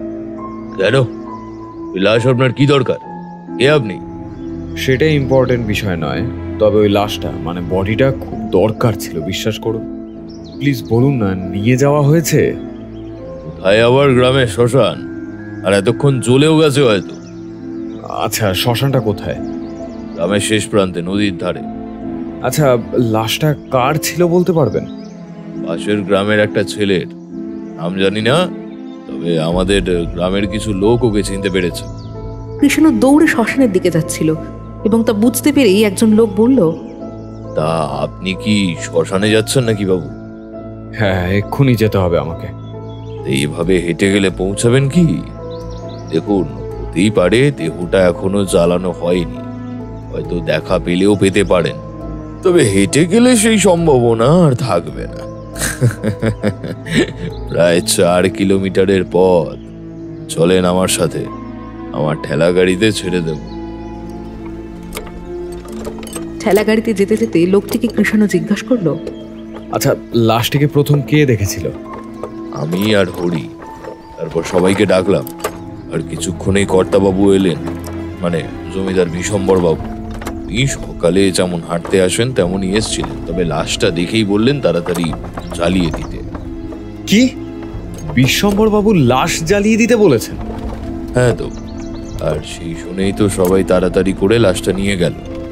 চিন্তার ভাঁজ পড়ল কৃষাণুর কপালে, তবে মুখে সে কিছুই প্রকাশ করল না। জিজ্ঞেস করলো, আচ্ছা ছেলেটার বয়স কত হবে? যে 25-26-এর বেশি হয়তো হবে না। ওকে, আচ্ছা ওর চেহারায় কোনো অদ্ভুত কিছু লক্ষ্য করেছেন? ওই সাদা ফ্যাকাশে আর পেটের দুপাশে কাটা দাগ, একদম খোবলানো যায়। মানে সেই এক প্যাটার্ন। আচ্ছা আচ্ছা, কোনো জিনিস পাওয়া গেছে কি লাশের সাথে? না, কিছুই তো পাওয়া যায়নি। কেন? না না, ঠিক আছে ঠিক আছে, অনেক ধন্যবাদ আপনাকে। কথা বলতে বলতেই একসময় চলে এলো শ্মশান। ঠেলা গাড়ি থেকে নেমে শ্মশানের দিকে দৌড়াতে লাগলো কৃষাণু। তবে যতক্ষণে সে পৌঁছালো, লাশটা ততক্ষণে জ্বালিয়ে দেয়া হয়েছে। শিট শিট শিট, পারলাম না, গেইন ফেইল্ড, শিট। এরপর মাথাটা ভীষণ ঠান্ডা করে সামনের দিকে তাকিয়ে কৃষাণু দেখল একটা কম বয়সী মেয়ে কাঁদছে। তার দৃষ্টি কাঠের চিতায় জ্বলতে থাকা লাশটার দিকে। কৃষাণু তার কাছে গিয়ে বসল। তারপর তাকে জিজ্ঞাসা করলো, উনি তোমার কে হন যার জন্য কাঁদছো? আমার দাদা খুব ভালো মানুষ ছিল জানেন, কারোর কখনো কোনো ক্ষতি করেনি। তাহলে দাদার এমন অবস্থা কেন হলো বলতে পারেন? কে মারলো আমার দাদাকে? কে মারলো? তার মানে তুমিও মানো না যে এটা কোনো পৈশাচিক বা অলৌকিক মৃত্যু, তাই তো? না না, কখনোই মানি না। ভূত পিশাচ বলে কিছু হয়ই না। এটা কোনো মানুষের কাজ। আচ্ছা, এখান থেকে বাইরে চলো, এখানে থাকাটা আর ঠিক না। শ্মশানের বাইরে একটা গাছের তলায় মেয়েটাকে বসালো কৃষাণু। তারপর নিজেও বসলো। তোমার নাম কি আর তোমার দাদার নাম? আমার নাম পূরবী, আমার দাদার নাম স্বরূপ। আমি তো কিছুই বুঝতে পারছি না কেন এরকম হলো। দাদা কাজটা পেয়ে খুব খুশি ছিল। রোজ সময় মতো গিয়ে আবার ঠিক সময়েই ফিরে আসতো। সেদিন সেই যে গেল, আর এলো না। সত্যি বলতে আমি ওই দুটো মৃত্যুর পর থেকেই ভয়ে ভয়ে থাকতাম জানেন। আর দাদা নিখোঁজ হওয়াতে তো সেই ভয় আরো দৃঢ় হয়। কিন্তু তাই বলে দাদার সাথেও যে সত্যি এমন কিছু হয়েছে তা আমি এখনো বিশ্বাস করতে পারছি না। দাদা। এটাই স্বাভাবিক। আচ্ছা, একটা ব্যাপার বুঝতে পারছি না, তুমি থানায় ডায়েরি করলে না কেন? গ্রামের লোকেদের তো জানেন, নানা জনের নানা কথা। আর জমিদার বাবুও তো বারণ করলেন। জমিদার বাবু কেন? কি বলেছেন উনি? বললেন পুলিশে জানালে নানা রকম প্রশ্ন করবে। ওরা নাকি কিচ্ছু করবে না, শুধুই হয়রানি করাবে। আচ্ছা, আর তুমি এসব শুনে আর থানায় গেলে না? বাহ, এটাই তো ভুল করেছো পূরবী। যাই হোক, তোমার ফোন নম্বর আর বাড়ির ঠিকানাটা দাও তো, হয়তো পরে তোমার সাথে আবার যোগাযোগ করতে পারি। আচ্ছা দাদা, দিচ্ছি। তবে আপনি কে? যেভাবে প্রশ্ন করছেন তাতে তো মনে হচ্ছে পুলিশের লোক। না বোন, পুলিশ না, আমি হলাম একজন প্রাইভেট ডিটেকটিভ, গোয়েন্দা কৃষাণু চৌধুরী, শর্টে কৃষ। তোমাদের গ্রামের একটি ছেলে রাজদীপ আমার খোঁজ পেয়ে যোগাযোগ করেছিল, আর কেসটা শুনেই আমি ভার নিতে রাজি হয়ে যাই। আচ্ছা, এখন তাহলে আসি, সাবধানে বাড়ি যেও। কেউ আছে তো সঙ্গে? হ্যাঁ দাদা, হারু কাকা আর নেপালদা আছে তো। ওই যে ওদিকে বসে আছে দেখুন। দেহটা পুড়ে গেলেই আমরা বেরোবো। ওকে, আচ্ছা, কোনো দরকার হলে কিন্তু যোগাযোগ করো। এই নাও, এটা আমার কার্ড, এতে ফোন নম্বরও আছে। আচ্ছা দাদা, অনেক ধন্যবাদ। কৃষাণু চলে গেল। গ্রামে গিয়ে প্রথমে রাজদীপের সঙ্গে দেখা করল সে। তারপর ওকে নিয়ে গ্রামের সবার বাড়ি বাড়ি ঘুরতে লাগলো। সবার বাড়িতে ঘুরে বেশ কিছু তথ্য সংগ্রহ করে পুলিশকে ফোন করল কৃষাণু। হ্যালো স্যার, আমি ডিটেকটিভ কৃষাণু চৌধুরী বলছি। দিনাপুর গ্রামে একবার আসতে হবে স্যার, খুব দরকার।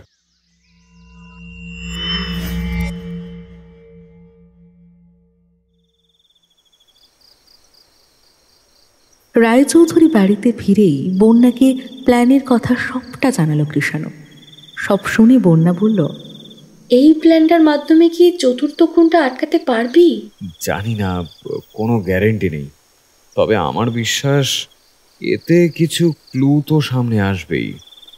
আচ্ছা, এখন ঘুমোতে যা, আর রাতটা একটু সাবধান। হ্যাঁ। কৃষাণু আর বন্যা শুতে চলে গেল। কিন্তু মাঝরাতে একটা অদ্ভুত শব্দ পেয়ে আবার সেদিন ঘুমটা ভেঙে গেল বন্যার। চোখ খুলে চারপাশটা দেখতেই ওর চোখ গেল জানালার দিকে, আর এবার যা দেখল তাতে হাড় হিম হয়ে যাওয়ার জোগাড়। ভয়ে অচৈতন্য হয়ে পড়ল সে। আবার সেই বিকট মুখের একটা পিশাচ উঁকি মারছে জানলায়, আর বন্যার দিকে তাকিয়ে সেই একইভাবে খ্যাক খ্যাক করে হাসছে। ভয় প্রায় অচৈতন্য হয়ে পড়ছে, তবে একটা সময় নিজেকে যা হোক করে সামনে নিল। আর তখনই তার মনে পড়ল কৃষাণুর কথা। কৃষাণু বলেছিল এটা পৈশাচিক কাজ নয়, আর তাই যদি হয় তবে এ কোনো মানুষের কাজ। একবার গিয়ে দেখি তো। ছুটে গিয়ে দরজাটা খুলে দেখলো বন্যা। দেখলো সেই পিশাচরূপী দৌড়ে নিচের একটা ঘরে ঢুকে পড়লো। বন্যা দৌড়ে সিঁড়ি দিয়ে নেমে সেই ঘরের দিকেই যাচ্ছিল, হঠাৎই তার সামনে এসে দাঁড়ালো বিশ্বম্ভর বাবুর বিশ্বস্ত কর্মচারী গণেশ। আরে দিদিমণি, এত রাতে আপনি এখানে? আমি ওই দিকে যাচ্ছিলাম আসলে। কথাটা বলতে গিয়েও চুপ করে গেল বন্যা। আসলে কি মানে কিছু বলছিলেন মনে হলো? না না, কিছু না, আমি ওই দিকে যাব, প্লিজ সরুন। গণেশ সরে গেল। বন্যা সেই ঘরের দিকে দৌড়ে গেল, তবে ঘরের সামনে গিয়ে দাঁড়িয়ে গেল সে। বুঝে উঠতে পারল না তার ঠিক কী করা উচিত। গণেশ এসে বলল, এখানে দাঁড়িয়ে আছেন যে? না আসলে না না না, কিছু না কিছু না, আমি বরং ওপরে যাই। হ্যাঁ, ওপরে যাই। আপনার শরীর ঠিক আছে তো দিদিমণি? মনে হচ্ছে যেন খুব ভয় পেয়ে গেছেন। না না না না না, আমি ঠিক আছি। আসলে এই ঘর থেকে একটা শব্দ পেলাম তো, তাই। বন্যা কথাটা ঘুরিয়ে বলল, এই ঘরে আবার কিসের শব্দ হবে? এই ঘরে তো কেউ থাকেই না, দেখবেন, এই দেখুন। দরজাটা খুব আস্তে করে খুলে দিল গণেশ। ঘরটা ঘুটঘুটে অন্ধকার। ভয়ে হাত পা ঠান্ডা হয়ে আসছিল বন্যার। গণেশ লাইটটা জ্বালিয়ে বলল, এই যে দেখুন, কিছুই তো নেই, পুরো ফাঁকা ঘর। এখানে তো কেউ কোনো শব্দ হওয়ারই কথা নয়। বন্যা ভীষণ আশ্চর্য হলো। ঘরের ভিতরে ঢুকে একবার ভালো করে দেখল, তবে সত্যি কিছুই দেখতে পেল না সে। আর কিচ্ছু না বলে সে ওপরে গিয়ে কৃষাণুর ঘরের দরজায় নক করল। কৃষাণু ধরফড়িয়ে উঠে বসল। এত রাতে কে এলো? সব ঠিক আছে তো? আরে বন্যা, তুই এত রাতে আবার কি হলো রে? আয় আয় আয়, ভিতরে আয়। কৃষ, আবার সেই ভয়ঙ্কর পিশাচ আজ আমাকে ওই একইভাবে জানলায় উঁকি মারছিল, আর তারপর আমি দৌড়ে। বন্যার কথা শেষ হবার আগেই হেসে উঠল কৃষাণু। আচ্ছা, এই পিশাচটা খালি তোকেই ভয় দেখাচ্ছে কেন বলতো? আরে আমাকেও তো ভয় দেখাতে পারে নাকি? তা না, একেবারে পিছনে পড়ে গেছে তোর। এবার কি হবে বন্যা?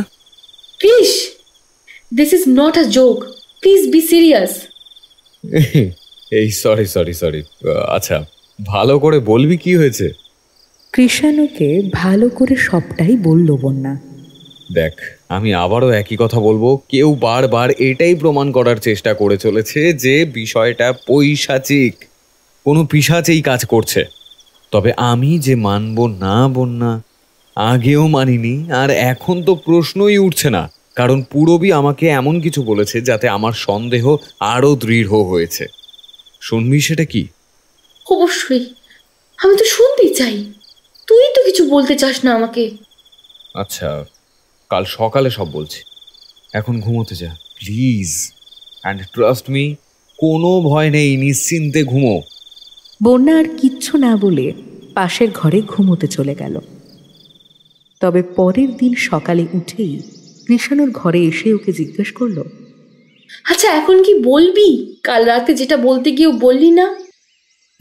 অবশ্যই। দেখ বন্যা, কোনো কিছু নিশ্চিত না হয়ে বলাটা ডিটেকটিভ কৃষাণু চৌধুরীর স্বভাব নয়, এটা তুই অন্তত জানিস। তবে আজ আমি শিওর, তাই বলবো। কাল শ্মশানে দৌড়ে গিয়েও কোনো লাভ হলো না ঠিকই, স্বরূপের লাশটা পেতে পেতেও হাত ছাড়া হয়ে গেল। জলের রাখ হয়ে গেল সব। তবে পূরবীকে পেয়ে এমন কিছু জানতে পেরেছি যে আচ্ছা আচ্ছা আগে একটা কথা বলি শোন। এই যে পিশাচ সে যে ভয় দেখাচ্ছে, সে কিন্তু এই বাড়িরই কেউ। পকেট থেকে একটা সাদা লম্বা দাঁত বের করে বলল কৃষ্ণ, এই দেখ, এটা তোর সেই পিশাচের নকল দাঁত, যেটা তোর রুমের বাইরে আমি সেদিন পেয়েছি। এটা কি আসল মনে হচ্ছে তোর? হ্যাঁ, একেবারেই না। এবার শোন পূরবী কি বলেছে। ও নাকি গ্রামের এক বদ্যির বাড়িতে গিয়ে জানতে পেরেছে যে সেই বদ্যিকে দিয়ে একটা ঘুমের ওষুধ বানিয়ে নিয়ে গেছে একজন। তার মুখ কাপড় চাপা দেওয়া ছিল, তাই সে মুখ দেখতে পায়নি। ঘুমের ওষুধ? যেই ওষুধটা সহজে খাবারে মিলিয়ে ভিকটিমকে ঘুম পাড়িয়ে দেওয়া হতো, তারপর অ্যাটাক করা হতো। আর ওই বদ্যি এও বলেছে যে ওই লোকটা যে এসেছিল ওষুধটা নিতে, তার গলা বেশ ভারী শোনাচ্ছিল। যদিও ওটা জোর করেই করা হয়েছে, আসল গলায় তো আর কথা বলবে না। তাহলে কৃষ, এবার নেক্সট প্ল্যান কি? পুলিশের নজরদারি চলছে গ্রামের প্রত্যেকটা বাড়িতেই, আর সেই নজর এড়িয়েও খুন করার চেষ্টা করা হবেই, এও আমার বিশ্বাস। দেখ, বিশেষ কিছু বাড়িতে আমি নজর দিতে বলেছি, যাদের মেডিকেল হিস্ট্রিতে কোনো বড় অসুখ নেই। দেখ, এখনো পর্যন্ত তাদেরই খুন করা হয়েছে যারা প্রচণ্ড রকম ফিট। কোনো অসুস্থ মানুষকে খুন কিন্তু এখনো পর্যন্ত করা হয়নি, এমনকি হবেও না। আমি যদি খুব ভুল না হই, বিষয়টা একটা র্যাকেট, আর তাই। হোয়াট? র্যাকেট মানে? কিসের র্যাকেট? এই যে পেটের দুধারে কাটা, কেন জানিস? কারণ কিডনিগুলো বের করে দিচ্ছে। কি করে বুঝলি? মানে তুই তো একটা লাশও এখনো দেখিসনি, তাহলে এক্স্যাক্ট কাটা দাগটা কোথায় সেটাও বোঝার কথা নয়? মানে কিডনির জায়গাতেই যে দাগটা, সেটা কে বললো? পূরবী। ও যা ডেসক্রিপশন দিল তাতে আমি শিওর, হোক না হোক কিডনি বের করা হয়েইছে। আর সারা শরীর সাদা ফ্যাকাশে, কারণ শরীর থেকে রক্ত ইনজেক্ট করে বের করে নেওয়া হয়েছে। তবে এসব তো জাস্ট তোর প্রেডিকশন মাত্র। কিন্তু 90% শিওর হয়েই বলছি। দেখ, এমনি এমনি তো আর পেটের দুদিক কাটেনি, মাথায়, বুকে, গলায় এগুলো তো কাটতে পারতো। তবে সবাইকেই পেটের দু সাইডেই কেন কাটলো? এই এক প্যাটার্নে মারার কিছু কারণ তো নিশ্চয়ই আছে। তাই অনেক ভেবে আমার এটাই মনে হয়েছে। আর প্রতিটা বডি সাদা ফ্যাকাশে হবার কারণ ওই একটাই, ইনজেক্ট করে শরীরটাকে রক্ত শূন্য করে দেওয়া হয়েছে। আর তাই খুব সহজেই এটাকে পিশাচের কাজ বলে চালানো হচ্ছে। তাহলে তুই বলতে চাইছিস কেসটা বডি ট্রাফিকিং এর, তাই তো? একদমই তাই। একদিকে কিডনি বিক্রি করছে আর অন্যদিকে ব্লাড বিক্রি করছে। একটা নোংরা ব্যবসা, যার জন্য নিরীহ মানুষগুলোকে টার্গেট করছে। ছি, ধিক্কার এসব মানুষদের। আর সব থেকে খারাপ লাগছে, এই কাজের লিডার এই গ্রামেরই একজন। বিশ্বম্বর বাবু? না মানে তুই যেই পয়েন্টগুলো বললি তাতে তো ওনার দিকে সন্দেহ যাচ্ছেই। কিন্তু আমরা যা ভাবি তা কি সবসময় ঠিক হয়? হয় না তো। তাই শুধুই ওনাকে ভাবতে পারছি না। হ্যাঁ, উনি যেভাবে লাশটাকে তাড়াতাড়ি শ্মশানে নিয়ে যেতে বলেছিলেন বা পূরবীকে পুলিশের কাছে যেতে বারণ করেছিলেন, তাতে দৃঢ় সন্দেহ হচ্ছে বই কি। কিন্তু আমার মনে হচ্ছে সন্দেহের তালিকায় আরো 3 জন রয়েছে। কে কে? কেউ আসছে এদিকে। বিশ্বম্ভরবাবু কৃষ্ণুর দরজায় নক করলেন। একবার আসবো গোয়েন্দা বাবু? আরে আপনি আসুন আসুন। খুব গ্রামে ঘুরে বেড়াচ্ছেন শুনলাম, আবার গ্রামে পুলিশও আসছে। কি ব্যাপার বলুন তো? তদন্ত করতে এসেছি যখন, ঘুরতে তো হবেই। আর পুলিশ যখন এসেছে তখন দরকার ছাড়া তো আর আসবে না, তাই না? এটাই তো জানতে চাইছি যে হঠাৎ পুলিশের দরকার পড়লো কেন? আরে আমার গ্রামে কি হচ্ছে আমাকে তো জানতে হবে নাকি? আরেকটু অপেক্ষা করুন, সব জানতে পারবেন। আচ্ছা, আপনার ছেলে কি চলে গেছে? কাল দুপুরেই তো চলে গেছে। বলছিলাম না, ও বেশি দিন থাকে না। বিশ্বম্ভরবাবু চলে যাবার কিছুক্ষণ পরে কৃষ্ণু বন্যাকে বলল, বন্যা, আর একটু অপেক্ষা কর, এবার সব জট খুলে যাবে। দুপুরে একটু ঘুমিয়েছিল কৃষাণু। ফোনের রিংটোনে এই বেয়ারা সময় ঘুমটা ভেঙে গেল ওর। হ্যালো, হ্যাঁ স্যার বলুন, কি স্ট্যাটাস? কি বলছেন? আরে আপনাদের এত পাহাড়ের পরেও নিখোঁজ হলো কি করে? শিট! হ্যাঁ, আমি এক্ষুনি আসছি। ইন্সপেক্টর লাহিড়ী জানালেন, গ্রামের একটা 15 বছরের ছেলের আগের দিন রাত থেকে কোনো খোঁজ নেই, অর্থাৎ সে নিখোঁজ। কৃষাণু ছুটে গেল সেই ছেলেটার বাড়িতে। ইন্সপেক্টর লাহিড়ীও সেখানে ছিলেন। ছেলেটার মা খুব কাঁদছেন।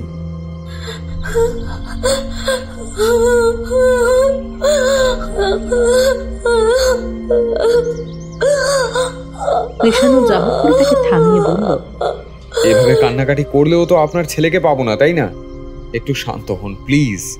এবার ঠিক করে বলুন তো, ও কখন বাইরে বেরিয়েছিল? এই যে রাতে বেরোলো, বললো মা একটু হেঁটে আসছি, ভাতটা বেড়ে রাখো, এসে কাঁদছি। কি জানি কোথায় এমন হাঁটতে গেল যে আর ফিরলই না। আমি তো সারা রাত ভাত বেড়ে বসেছিলাম, আজ দুপুর পর্যন্ত। যখন দিল না তখন পুলিশ স্যারদের জানালাম। ও না ফিরলে আমি কি নিয়ে বাঁচবো স্যার? নবীন, আমার নবীন রে, নবীন।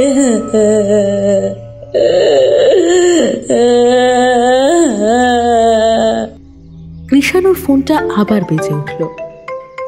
হ্যাঁ বল, কিছু জানতে পারলি? ইয়েস, দ্যাট মিন্স আমার গেসই ঠিক। একেবারে প্রমাণ নিয়েই ফিরবে ভাই। ঠিক আছে, ওকে, থ্যাংক ইউ। ফোনটা রেখে কৃষাণু বলল, আপনি চিন্তা করবেন না মাসিমা, আপনার ছেলের কিচ্ছু হবে না, ওকে আমি ফিরিয়ে আনবই। বাইরে বেরিয়েই কৃষাণু ইন্সপেক্টর লাহিড়ীকে বলল, স্যার, খুব ইম্পর্টেন্ট খবর পেয়েছি। এবার খুনি হাতে নাতে ধরা পড়বে। কি এমন প্রমাণ পেলেন আর কিভাবে? সব বলছি স্যার, আপনাকে তো বলতেই হবে। দেখুন, আসলে কেসটা কিন্তু বডি ট্রাফিকিং। আমার প্রথমে সন্দেহ হয়েছিল, তবে কোনো প্রমাণ না পেলে তো আর এমনি এমনি বলতে পারছিলাম না, তাই অপেক্ষা করছিলাম। আর এখন সেই অপেক্ষা শেষ। এই গ্রামেরই ছেলে রাজদীপ, যে আমাকে এই কেসটা সলভ করতে ডেকেছিল, ওকেই একটা দায়িত্ব দিয়েছিলাম। আমি নিজেও কাজটা করতে পারতাম, তবে এদিকটাও যে আমাকে নজর রাখতে হচ্ছে। যাই হোক, তো ভাই আমার খুব সুন্দরভাবেই সেই দায়িত্ব পালন করেছে। এবার শুধুই প্রমাণ হাতে পাওয়ার অপেক্ষা। আপনি ওয়ারেন্ট বার করুন স্যার, আমার বিশ্বাস আরও প্রমাণ পাওয়া যাবে। বেশ, তাহলে ওয়ারেন্ট হাতে পেলে আপনাকে ফোন করব। চলি, আর যে কোনো দরকারেই ফোন করবেন, ঠিক আছে?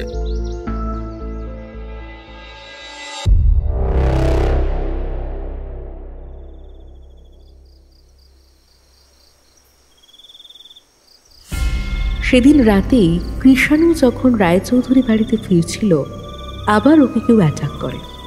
লোকটার মুখটা ছিল কাপড় দিয়ে ঢাকা, শুধু চোখ দুটো দেখা যাচ্ছে। লোকটা প্রথমে কৃষাণুর মাথায় লাঠি দিয়ে মারে, তারপর আরেকবার মারতে যাবে এমন সময় কৃষাণু লাঠিটা চেপে ধরে নেয় আর পাল্টা আঘাত করে তার উপর। লোকটা মাটিতে পড়ে যায়। কৃষাণু লোকটাকে কলার ধরে টেনে মাটি থেকে উপরে তোলে। ওর মুখের কাপড়টা খুলে মুখটা দেখার চেষ্টা করে, তবে গায়ের জোরে কৃষাণুর হাত ছাড়িয়ে সে যেভাবেই হোক পালিয়ে যায়। কিন্তু এই মারামারিতে লোকটার হাতের একটা তাবিজ খুলে কৃষাণুর হাতে চলে আসে। তাবিজটা হাতে নিয়ে ভালো করে দেখতে থাকে কৃষাণু। এই তাবিজটা আমি কারোর হাতে দেখেছি, কিন্তু কার হাতে? ওফ, আমার মনে পড়ছে না কেন। কৃষাণুর ফোনটা বেজে ওঠে। হ্যাঁ বন্যা, আমি তো এই ফিরছি, কাছাকাছি আছি। হ্যাঁ হ্যাঁ, আমি ঠিক আছি। আচ্ছা, এসে কথা বলছি। ফোনটা রেখে তাড়াতাড়ি রায়চৌধুরী বাড়িতে ফিরল কৃষাণু। বিশ্বম্ভরবাবু বাইরের বাগানে বসে হুঁকো টানছেন। কৃষাণুকে রক্তাক্ত এবং বিধ্বস্ত অবস্থায় দেখে উঠে দাঁড়িয়ে বললেন, আরে গোয়েন্দা বাবু, আপনার এরকম অবস্থা কেন? কপালে রক্ত বেরোচ্ছে যে, কি হয়েছে? কোথাও পড়ে গেছেন নাকি? উপর থেকে বন্যাও ছুটে এসে বলল, এ কি অবস্থা তোর? তাহলে আমার চিন্তাটা অমূলক নয়, সত্যি তুই? ওফো, চুপ করবি? আরে বাবা, রিল্যাক্স, আমি ঠিক আছি। বিশ্বম্বর বাবু, আপনার প্রশ্নের উত্তর একটাই, হ্যাঁ পড়ে গিয়েছিলাম, তবে তেমন কোনো চোট পাইনি, একদম ভালো আছি। কিন্তু পড়লেন কি করে? না মানে আমি জানতে চাইছিলাম যে। আর কিছুই জানানোর নেই, আমি একটু ঘরে গিয়ে বিশ্রাম নিতে চাই। হ্যাঁ, সে তো অবশ্যই বিশ্রাম নেবে। আপনাদের ডিনার না হয় আপনার ঘরেই দিয়ে আসবে গণেশ, কিন্তু ফার্স্ট এডটা করে নেবেন প্লিজ। কৃষাণু ঘরে গিয়ে বন্যাকে সব ঘটনা বিস্তারিতভাবে বলল। বন্যা কৃষাণুর কপালে ড্রেসিং করছিল। সব শুনে ও বলল, কেসটা কিন্তু ভীষণ রিস্কি হয়ে যাচ্ছে কৃষ। দেখছিস তো আবারও অ্যাটাক হলো তোর উপর। এবার তাড়াতাড়ি সব শেষ করে ফিরে চল, দরকার হলে কেসটা এখানেই ছেড়ে দে। কি বলছিস কি বন্যা, পাগল হয়েছিস? তাহলে তো বলতে হয় যে এটা করছে সে সাকসেসফুল। আরে সে তো এটাই চায় যে আমি ভয়ে কেসটা ফেলে চলে যাই। তবে শেষ না দেখে আমি কিন্তু এখান থেকে নড়বো না বন্যা, তুই তো জানিসই আমাকে। জানি তুই এই কেস সলভ করতে গিয়ে প্রাণ দিতেও পিছু পা হবি না, কিন্তু জেনে বুঝে শহীদ হয়ে তো কোনো বীরত্ব নেই কৃষ, তাই না? ওফ, আরে কে শহীদ হচ্ছে বলতো? যত সব ফালতু কথা। শোন, দুটো অত্যন্ত ইম্পর্টেন্ট কথা। এক, খুনিকে আমি অনেকটাই ধরতে পেরেছি বলতে পারিস, তাই পুলিশও রেডি। ওয়ারেন্ট নিয়ে খুব তাড়াতাড়ি রায়চৌধুরী বাড়িতে হানা দেবে। আর দুই, এই যে মামলাটা হয়েছে এতেও আমার ভালোই হয়েছে বলতে পারিস, কারণ একটা ইম্পর্টেন্ট প্রুফ আমার হাতে এসে গেছে। এই দেখ, এই যে তাবিজটা, এটা ওই লোকটার হাত থেকে খুলে আমার হাতে এসেছে যে আমাকে অ্যাটাক করেছিল। তাহলে বল, এই চোরটা কতটা লাকি? কিন্তু এতে কি হবে? না মানে এটা কার, বুঝবি কি করে? আরে এই বাড়িরই কারোর হাতে আমি দেখেছিলাম এটা, বাট কে তা মনে করতে পারছি না, পেটে আসলেও মুখে আসছে না। তার মানে এই বাড়িরই কেউ যে অপরাধী এটাও কনফার্ম? সে তো কবেই কনফার্ম করেছি, শুধু কিছু পয়েন্ট কনফিউজ করছে, তাই নিশ্চিত হতে এতটা সময় লাগলো, বুঝলি? আর ওয়ারেন্টের ব্যাপারটা ঠিক বুঝলাম না, ওয়ারেন্ট কিসের? আরে রায়চৌধুরী বাড়ির সার্চ ওয়ারেন্ট। দেখ, একটা ব্যাপার যখন নিশ্চিত যে অপরাধের চক্র এই বাড়ি থেকেই বোনা হয়েছে, তখন সারা বাড়ি তল্লাশি করলে কিছু তো পাওয়া যাবেই, তাই না? সেই জন্যই আর কি। আর এছাড়া প্রমাণ কালকের মধ্যেই রাজদীপ নিয়ে আসবে বলেছে, মানে সবকিছু মিলিয়ে একদম উপকাত করে দিতে হবে খুনিকে। কিন্তু আমি এখন এই তাবিজটা নিয়েই ভাবছি শুধু। কৃষাণুর কথা শেষ হতেই দরজায় ঠক ঠক করলো কেউ। কে? দরজা খোলাই আছে, আসুন। আরে গণেশ যে, এসো এসো। আগে বাবু, আপনাদের ডিনারটা দিতে এলাম, গরম আছে, খেয়ে নি। বাবু, ওই চোট কি করে লাগলো? সত্যের খোঁজ করলে এসব তো জুটবেই, তাই না? আচ্ছা গণেশ, এই তাবিজটা কার বলতে পারবে? এটা মনে হয় এই বাড়িরই কারোর হাতে আমি দেখেছিলাম, কিন্তু কার হাতে মনে করতে পারছি না। আরে এটা তো না, কিছু না। এটা কোথায় পেলেন বাবু? আমার ওপর যে অ্যাটাক করেছিল এটা তার হাতে ছিল। তুমি কিছু বলতে যাচ্ছিলে মনে হয়, এটা কার গণেশ?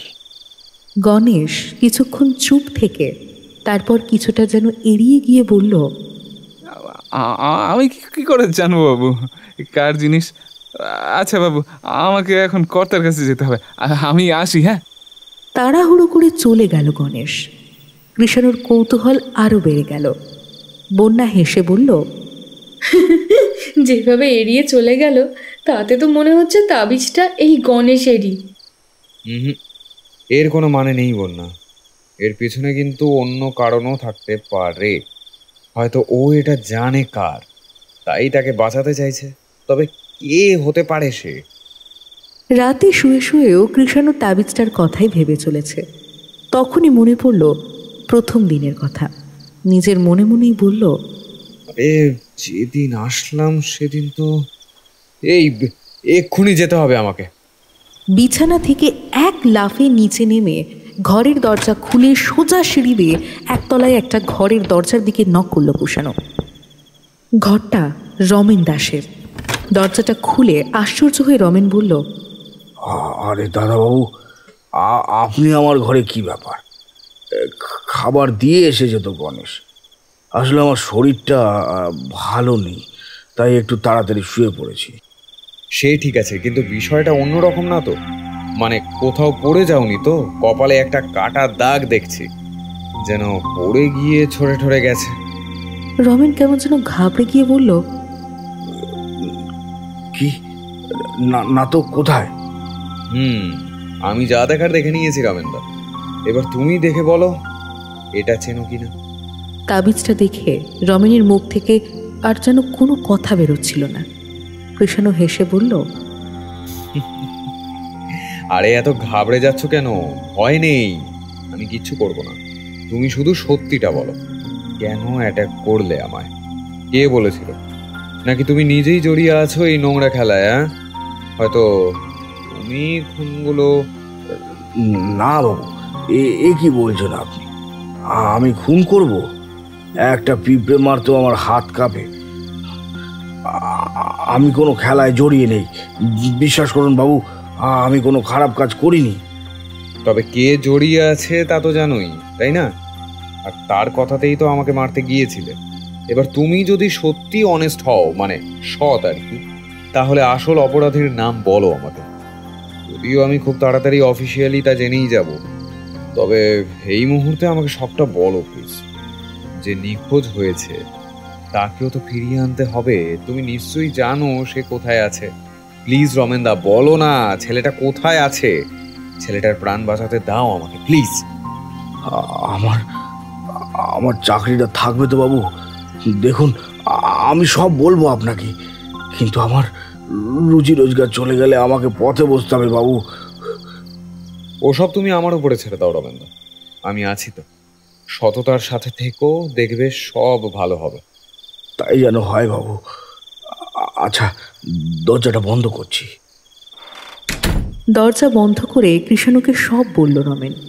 কৃষাণু সব শুনে একটু মুচকি হেসে বলল, থ্যাংক ইউ সো মাচ রমেনদা। এবার শুধুই প্রমাণ সমেত অপরাধীর ধরা পড়ার পালা।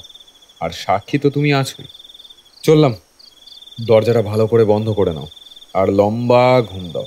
কাল সকালে অনেক কিছুই অপেক্ষা করছে। নিজের ঘরে গিয়ে তাড়াতাড়ি ইন্সপেক্টর লাহিড়িকে ফোন করলো কৃষাণু। একটা ইম্পর্টেন্ট ইনফরমেশন স্যার, ছেলেটার খোঁজ পাওয়া গেছে। হ্যাঁ, নবীনের।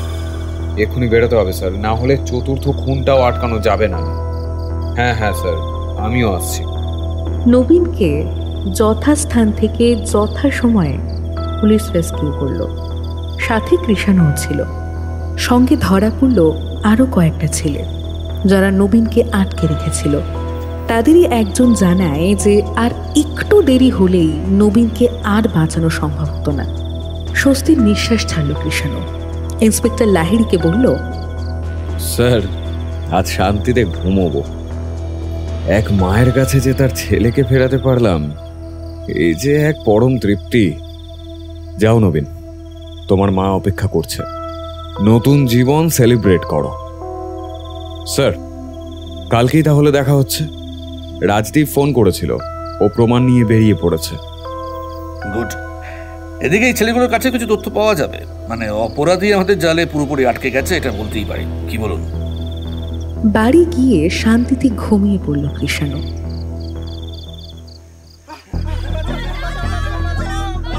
তারপর রাতে একটা হট্টগোলে ওর ঘুম ভেঙে গেল, যেন কোথাও কিছু একটা পড়ে গেছে। পরক্ষণেই কয়েকটা চিৎকারের আওয়াজে সারা বাড়ি জেগে উঠল। ব্যাপারটা বুঝতে তাড়াতাড়ি বাইরে বেরিয়ে বারান্দা থেকে দেখল নিচের উঠোনে বিশ্বম্বর বাবুর বিশ্বস্ত কর্মচারী রমেনের শরীরটা পড়ে রয়েছে। শরীরে যে প্রাণ নেই তা স্পষ্ট। আশ্চর্য হয়ে নিচের উঠোনে গিয়ে রমেনদার নিথর দেহটা ছুঁয়ে দেখে কৃষাণু বলল, কি করে হলো এসব? কখন? আরে রমেনদা তো ঘুমোচ্ছিল। সেটা আমরা ভাবছিলাম। আসলে যে সে তার জীবন শেষ করার পরিকল্পনা করছিল, কিন্তু আপনি কি করে জানলেন যে সে ঘুমোচ্ছিল? কেমন যেন নিশ্চিত হয়ে বললেন বলে মনে হলো। তার মানে আপনার সাথে রমেনের কথা হয়েছিল? হ্যাঁ, হয়েছিল, আর সেই জন্যই হয়তো। কিছু বলতে গিয়েও থেমে গেল কৃষাণু। গলাটা ছেড়ে বলল, বিশ্বম্বর বাবু, এবার কিন্তু পুলিশে খবর দিতেই হবে। আত্মহত্যা হোক বা মার্ডার, এবার কেসটা পুলিশের আন্ডারে, আর আটকাতে পারবেন না। আটকাতে যাব কেন? হ্যাঁ, পুলিশ তো ডাকতেই হবে। ফোন করুন। পুলিশে খবর দেওয়া হলো। তবে পুলিশ আসতে প্রায় ভোর হয়ে গেল। পুলিশ এসে সকলকে জেরা করতে শুরু করলো, কিন্তু তেমন কোনো বিশেষ তথ্য জানা গেল না। ইন্সপেক্টর লাহিড়ী কৃষাণুকে বলল, দেখুন, আপাত দৃষ্টিতে রমেনের মৃত্যু আত্মহত্যা বলেই মনে হচ্ছে। এবার বিষয়টা খতিয়ে দেখতে হবে। বিশ্বম্ভরবাবু বললেন, না না, ছেড়ে দিন স্যার, আর এই নিয়ে জল ঘোলা করতে হবে না। আপনি বললেন তো রমেন আত্মহত্যাই করেছে, এটাই একমাত্র সত্যি। তাই কেসটা এখানে ক্লোজ করুন। রমেন আমাদের বিশ্বস্ত কর্মচারী ছিল, আর অনেক পুরনো। ওর পরিবারের দায়িত্ব আমি নিলাম। আপনি এখন আসুন ইন্সপেক্টর। সে ঠিক আছে, কেস ক্লোজ হয়ে যাবে। আর আপনার এই দায়িত্ব নেওয়ার বিষয়টাও খুবই প্রশংসনীয়। তবে আপাতত বডিটা এখনই পোস্টমর্টমে পাঠাতে হবে। কিন্তু আমি তো এখনই যাব না। এই বাড়ির সার্চ ওয়ারেন্ট আছে mister Roychowdhury, so please cooperate. কি সার্চ ওয়ারেন্ট? কিন্তু কেন, মানে কি সার্চ করবেন? সেটা না হয় পরে বলছি, আগে প্রসেস তো শুরু হোক। আচ্ছা, আপনাদের 3টে ফ্লোর, তাই তো? এই তোমরা ফার্স্ট ফ্লোর থেকে সার্চ করা স্টার্ট করো, ঠিক আছে? আরে দাঁড়ান, কি করছেনটা কি? শেষে কিনা আমার বাড়িতে সার্চ হবে? আশ্চর্য, আমার জমিদার বংশের নাম খারাপ করতে চাইছেন। আগে সার্চ হোক, তারপর আপনার সব কথা শুনবো। ও হ্যাঁ, আপনি ওদের সাথে যেতে পারেন কৃষ্ণ। Thank you sir. সারা বাড়ি তল্লাশি শুরু হলো, কিন্তু অনেক খুঁজেও যখন তেমন কিছুই পাওয়া গেল না, বিশ্বম্ভরবাবু গলার জোরে বললেন, ইন্সপেক্টর, কিছু পেলেন না তো? শুধু শুধুই নিজের চাকরি নিয়ে টানায় পড়তে চাইছেন। অল্প বয়স কেন শেষ করছেন সব? মুচকি হেসে ইন্সপেক্টর লাহিড়ী বললেন, কার কি শেষ হবে তা খুব তাড়াতাড়ি এখানে সবাই দেখতে পাবে। Just wait and watch, zamindar Babu. Inspector লাহিড়ীর কথা শেষ হতে না হতেই কৃষাণু হাসতে হাসতে নিচে নেমে এলো। বলল, এটা কোন অস্ত্র বিশ্বম্বর বাবু? আমি যতদূর জানি কারোর বাড়িতে এটা থাকার কথা নয়। এটা তো স্কলপেল, অপারেশনের টেবিলে লাগে। আর এই ইঞ্জেকশন কিসের জন্য রেখেছেন? আপনি কি ইনজেক্ট করতে পারেন নাকি? না, আমি কি করে পারবো? ও তো। সত্যি সত্যি বলুন তো, এগুলো ওপরের ঘরে লুকিয়ে রাখা ছিল কেন? লুকিয়ে কেন?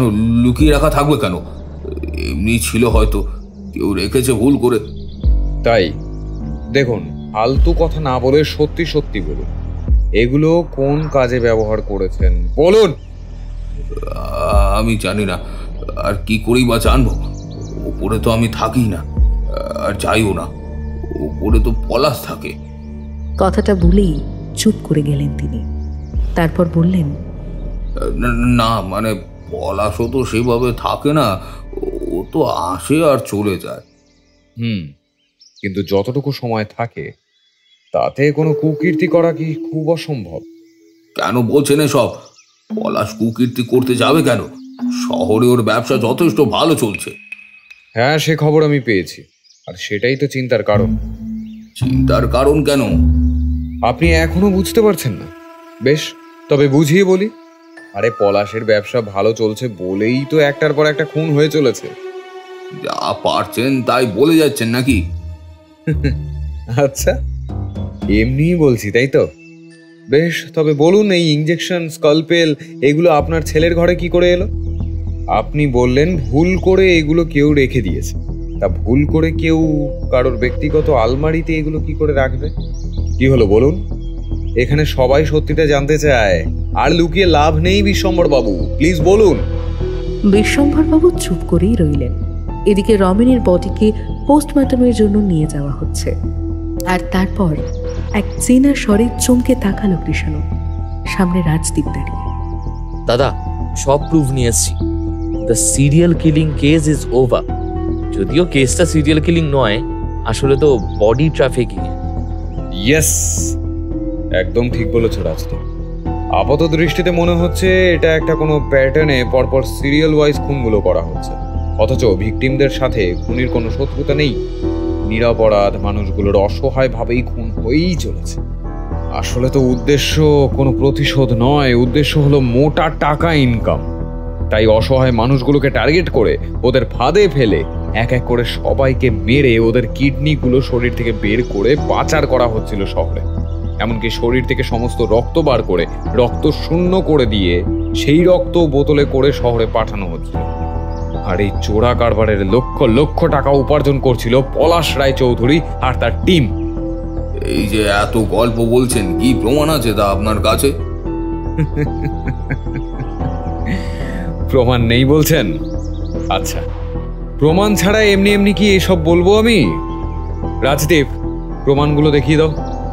রাজদীপ মোবাইলটা বের করে ইন্সপেক্টর লাহিড়িকে কয়েকটা ছবি দেখালো। এই দেখুন স্যার, ছবিগুলো ভালো করে দেখুন। অনেক রিস্ক নিয়ে আমি তুলেছিলাম। একটা ছবিতে স্পষ্ট দেখা যাচ্ছে পলাশ রায়চৌধুরী হসপিটালের রুমে বসে মোটা টাকা হাতে নিচ্ছে। আর একটা ছবিতে পলাশের হাতে একটা প্যাকেট, আর তার পরের ছবিতেই প্লাস্টিকে মোড়া বডি পার্টস রাখা আর কয়েকটা রক্ত ভরা বোতলও। বিশ্বম্বর বাবু, এবারও কি আপনি বলবেন যে আমি এমনি এমনি আপনার ছেলেকে দোষারোপ করছি? আর কত বাঁচাবেন ছেলেকে? বিশ্বম্ভর রায়চৌধুরী মাথা নিচু করে নিলেন। কৃষ্ণ হেসে বলল, এবার ছেলেকে ফোন করে ডেকে নিন। দেখুন, সারা কলকাতা শহরে ওর খোঁজ করা হচ্ছে। রেলওয়ে স্টেশন, এয়ারপোর্ট, জাহাজঘাট সমস্ত জায়গাতেই কড়া পাহারা বসানো হয়েছে। পলাশ কিন্তু আর পালাতে পারবে না। তাই ভালো হয় যদি ও নিজেই স্যারেন্ডার করে। ওকে ফোন করে এটা জানিয়ে দিন। কান্নায় ভেঙে পড়লেন বিশ্বম্ভর বাবু। কত বলেছিলাম যে ভালো করে একটা ব্যবসা কর, আমার কোনো কথাই শোনেনি। সেই মরণ খেলা শুরু করে। না ভালো করে পড়াশোনা করলো, না সৎভাবে ব্যবসাটা। ঘরের ব্যবসায় ওর কোনোদিনও মন ছিল না। একদিন জেদ করেই সব ছেড়ে শহরে চলে গেল। নিজের জীবনকে নিজেই ধ্বংস করলো ছেলেটা। এবার থাকবে জেলের চার দেওয়ালের মধ্যেই, আর কি। আর জেলের চার দেওয়ালে থেকেই নিশ্চয়ই নিজেকে শুধরানোর সুযোগ পাবে। যদিও যেভাবে নির্দোষ মানুষগুলোর প্রাণ ও নিয়েছে তা ক্ষমার অযোগ্য, কিন্তু এই জেলে থেকে অন্তত পাপের প্রায়শ্চিত্ত করতে পারবে। আমি তো ভাবতে পারছি না একটা ভালো বাড়ির ছেলে হয়ে এভাবে মার্ডার করে বডি পার্টস কেটে, মানে এসব করলো কি করে? এনিওয়ে, বেকারই ভাবছি হয়তো এসব। উনি হয়তো এ সমস্ত কিছুই এনজয় করছেন। আচ্ছা, আপনাকে একটা প্রশ্ন, রমেনদাকে মারলেন কেন? কি বাবা যে বকছেন কেন? আমি কেন রমেনকে মারবো? তাহলে কি পলাশই মেরেছে? না না, পলাশ এ ব্যাপারে কিছু জানে না। পলাশকে আর টানবেন না প্লিজ। আসলে আমি ভাবলাম আপনি যেহেতু জেনে গেছেন যে রমেন আপনাকে অ্যাটাক করেছে, তাই ও যদি সব বলে দেয় সেই ভয় ওকে ফেলে দিলাম। তবে আপনিও জানতেন না যে আমি আগে থেকেই জেনে গিয়েছিলাম পলাশই আসল কালপ্রিট। কিন্তু আপনি জানলেন কি করে? আমি তো কম লুকানোর চেষ্টা করিনি। জানেন তো, চোখ কথা বলে। আমার সেই চোখ দেখেই সন্দেহ হয়, তাই নজরে রাখতাম ওকে। যদিও প্রথম দিন থেকেই ইঙ্গিত পেয়ে গিয়েছিলাম যে অপরাধের জাল এই রায়চৌধুরী বাড়িতেই বোনা হয়েছে। প্রথমত সেদিন যখন আমরা জঙ্গলে গেলাম, আমাদের পিছু নিয়েছিল কেউ একজন, আর তার জুতোয় লাগা মাটি সারা ঘরে ছড়িয়ে পড়ে অজান্তেই। আমি সবার ঘরের সামনে ঘুরে আসি। অবশেষে পলাশবাবুর ঘরের কাছে গিয়ে দেখি সে মাটি লাগা পায়ের ছাপ ওখানেই শেষ হয়েছে। জানি না কেন পলাশবাবু পাটা ধুয়ে ঘরে ঢোকেন। যাই হোক, এভাবেই হয়তো অপরাধী ক্লু ছেড়ে যায়। যদিও এতে প্রমাণটা হয় না যে উনি খুনি, তবে এই পৈশাচিক অপরাধের সাথে যে উনি যুক্ত এটুকু আমি নিশ্চিত হয়েছিলাম। আর একদিকে রাজদীপ তো ছিলই আমাকে সাহায্য করার জন্য। পলাশ যেদিন শহর থেকে বাড়িতে ফিরেছিল সেই দিনই ওর গাড়ির পিছনে রাজদীপ। সেদিন মাঝ রাস্তায় একটা লরি এসে দাঁড়ায় পলাশের গাড়ির সামনে। রাজদীপ দূর থেকেই সব দেখছিল। লরি চালক প্যাকেটে মোড়া বডি পার্টসগুলো পলাশের গাড়িতে সযত্নে রেখে আসে। তারপর থেকে রাজদীপ কনস্ট্যান্ট নজর রেখেছিল পলাশের ওপর, আর যখনই সুযোগ পেয়েছে প্রমাণস্বরূপ ছবি তুলে রেখেছে। আরও কোনো প্রশ্ন আছে আপনার বিশ্বম্বর বাবু? বিশ্বম্ভর রায়চৌধুরী মাথা নিচু করে চুপ করে নিল। কৃষাণু হেসে বলল, তবে আপনি কম চেষ্টা করেননি ছেলেকে বাঁচানো। একটা সময় তো ভাবতে বাধ্য হয়েছিলাম যে খুনগুলো হয়তো আপনিই করছেন, কারণ সন্দেহের তীর তো আপনার দিকেই বেশি যাচ্ছিল। মানে ক্লুগুলো তো সেরকমই পেয়েছিলাম। তবে যত সময় গেল আমার ব্রেন সঠিক দিশা দেখালো। ধরতে পারলাম আসলে তো একজন বাবা তার ছেলেকে বাঁচানোর চেষ্টা করছে। তাই পুলিশকে আসতে না দেওয়া, লাশগুলো তাড়াতাড়ি জ্বালিয়ে দেওয়া, পুরবীকে পুলিশের কাছে যেতে বাধা দেওয়া, এই সবই এক বাবার তার ছেলের অপরাধকে ঢাকা দেওয়ার চেষ্টা। যাই হোক, এবার তাহলে বাবা ছেলেতে মিলেমিশেই হাজতবাস করুন। জমিদারবাবু, রমেন দাসের খুনের অপরাধে আপনাকে অ্যারেস্ট করা হলো। কথা দিলাম, চিন্তা নেই, পলাশ আপনাকে তাড়াতাড়ি জয়েন করবে। কৃষাণু বন্যাকে বলল, বন্যা, আমাদের কাজ তাহলে এখানেই শেষ। এবার তাড়াতাড়ি ফিরে চল। আর রাজদীপ, তোমাকে অনেক ধন্যবাদ ভাই। তুমি এভাবে সাহায্য না করলে আমার কাজ এত সহজ হতো না। আপনাদেরও ধন্যবাদ দাদা। যেভাবে আমাদের গ্রামকে এই নোংরা চক্রের হাত থেকে বাঁচালেন, আমি কৃতজ্ঞ আছি আপনার কাছে। ফিজ আপনার বাড়িতে পাঠিয়ে দেবো। ফিজ তো নেব না রাজদীপ, একটা হাগ নেব। গলা জড়িয়ে রাজদীপের পিঠ চাপড়ে কৃষাণু বলল, এইভাবেই সাহসী হয়ে এগিয়ে চলো। তোমার মতো তরুণ রক্তই তো এই সমাজের দরকার। ভালো থেকো। এই বন্যা, শোন, মা ফোনে বলল বাবা নাকি আজ রাতেই ফিরছে। সুতরাং আমি এখন বাড়িতে ফিরলে বাবা কিছুই জানতে পারবে না। যদিও আমি কিছুই লুকোতে চাই না, কিন্তু মায়ের মন তো রাখতে হবে। অবশ্যই। সো কৃষাণুবাবু, লেটস গো।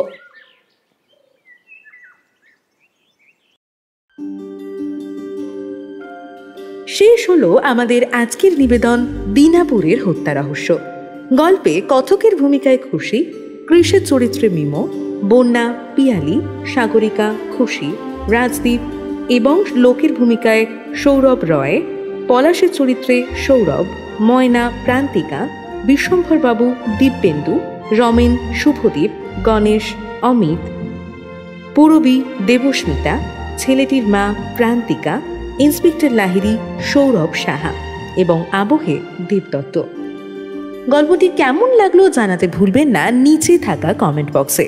আর যদি আমাদের গল্প আপনার ভালো লেগে থাকে তাহলে অবশ্যই চ্যানেলটিকে সাবস্ক্রাইব করে পাশে থাকা বেল আইকন প্রেস করে অল নোটিফিকেশন অন করে দেবেন, যাতে আমাদের চ্যানেলে এসে গল্পের আপডেট সবার আগে আপনার কাছে পৌঁছে যায়। আর নিজের প্রয়োজনীয় মতামত নিচের কমেন্টে লিখতে ভুলবেন না কিন্তু। দেখা হচ্ছে আগামী সপ্তাহে ঠিক একই সময় অনলি অন থ্রিলার বাংলা স্টোরিতে। আজকের জন্য বিদায়, শুভরাত্রি, ধন্যবাদ।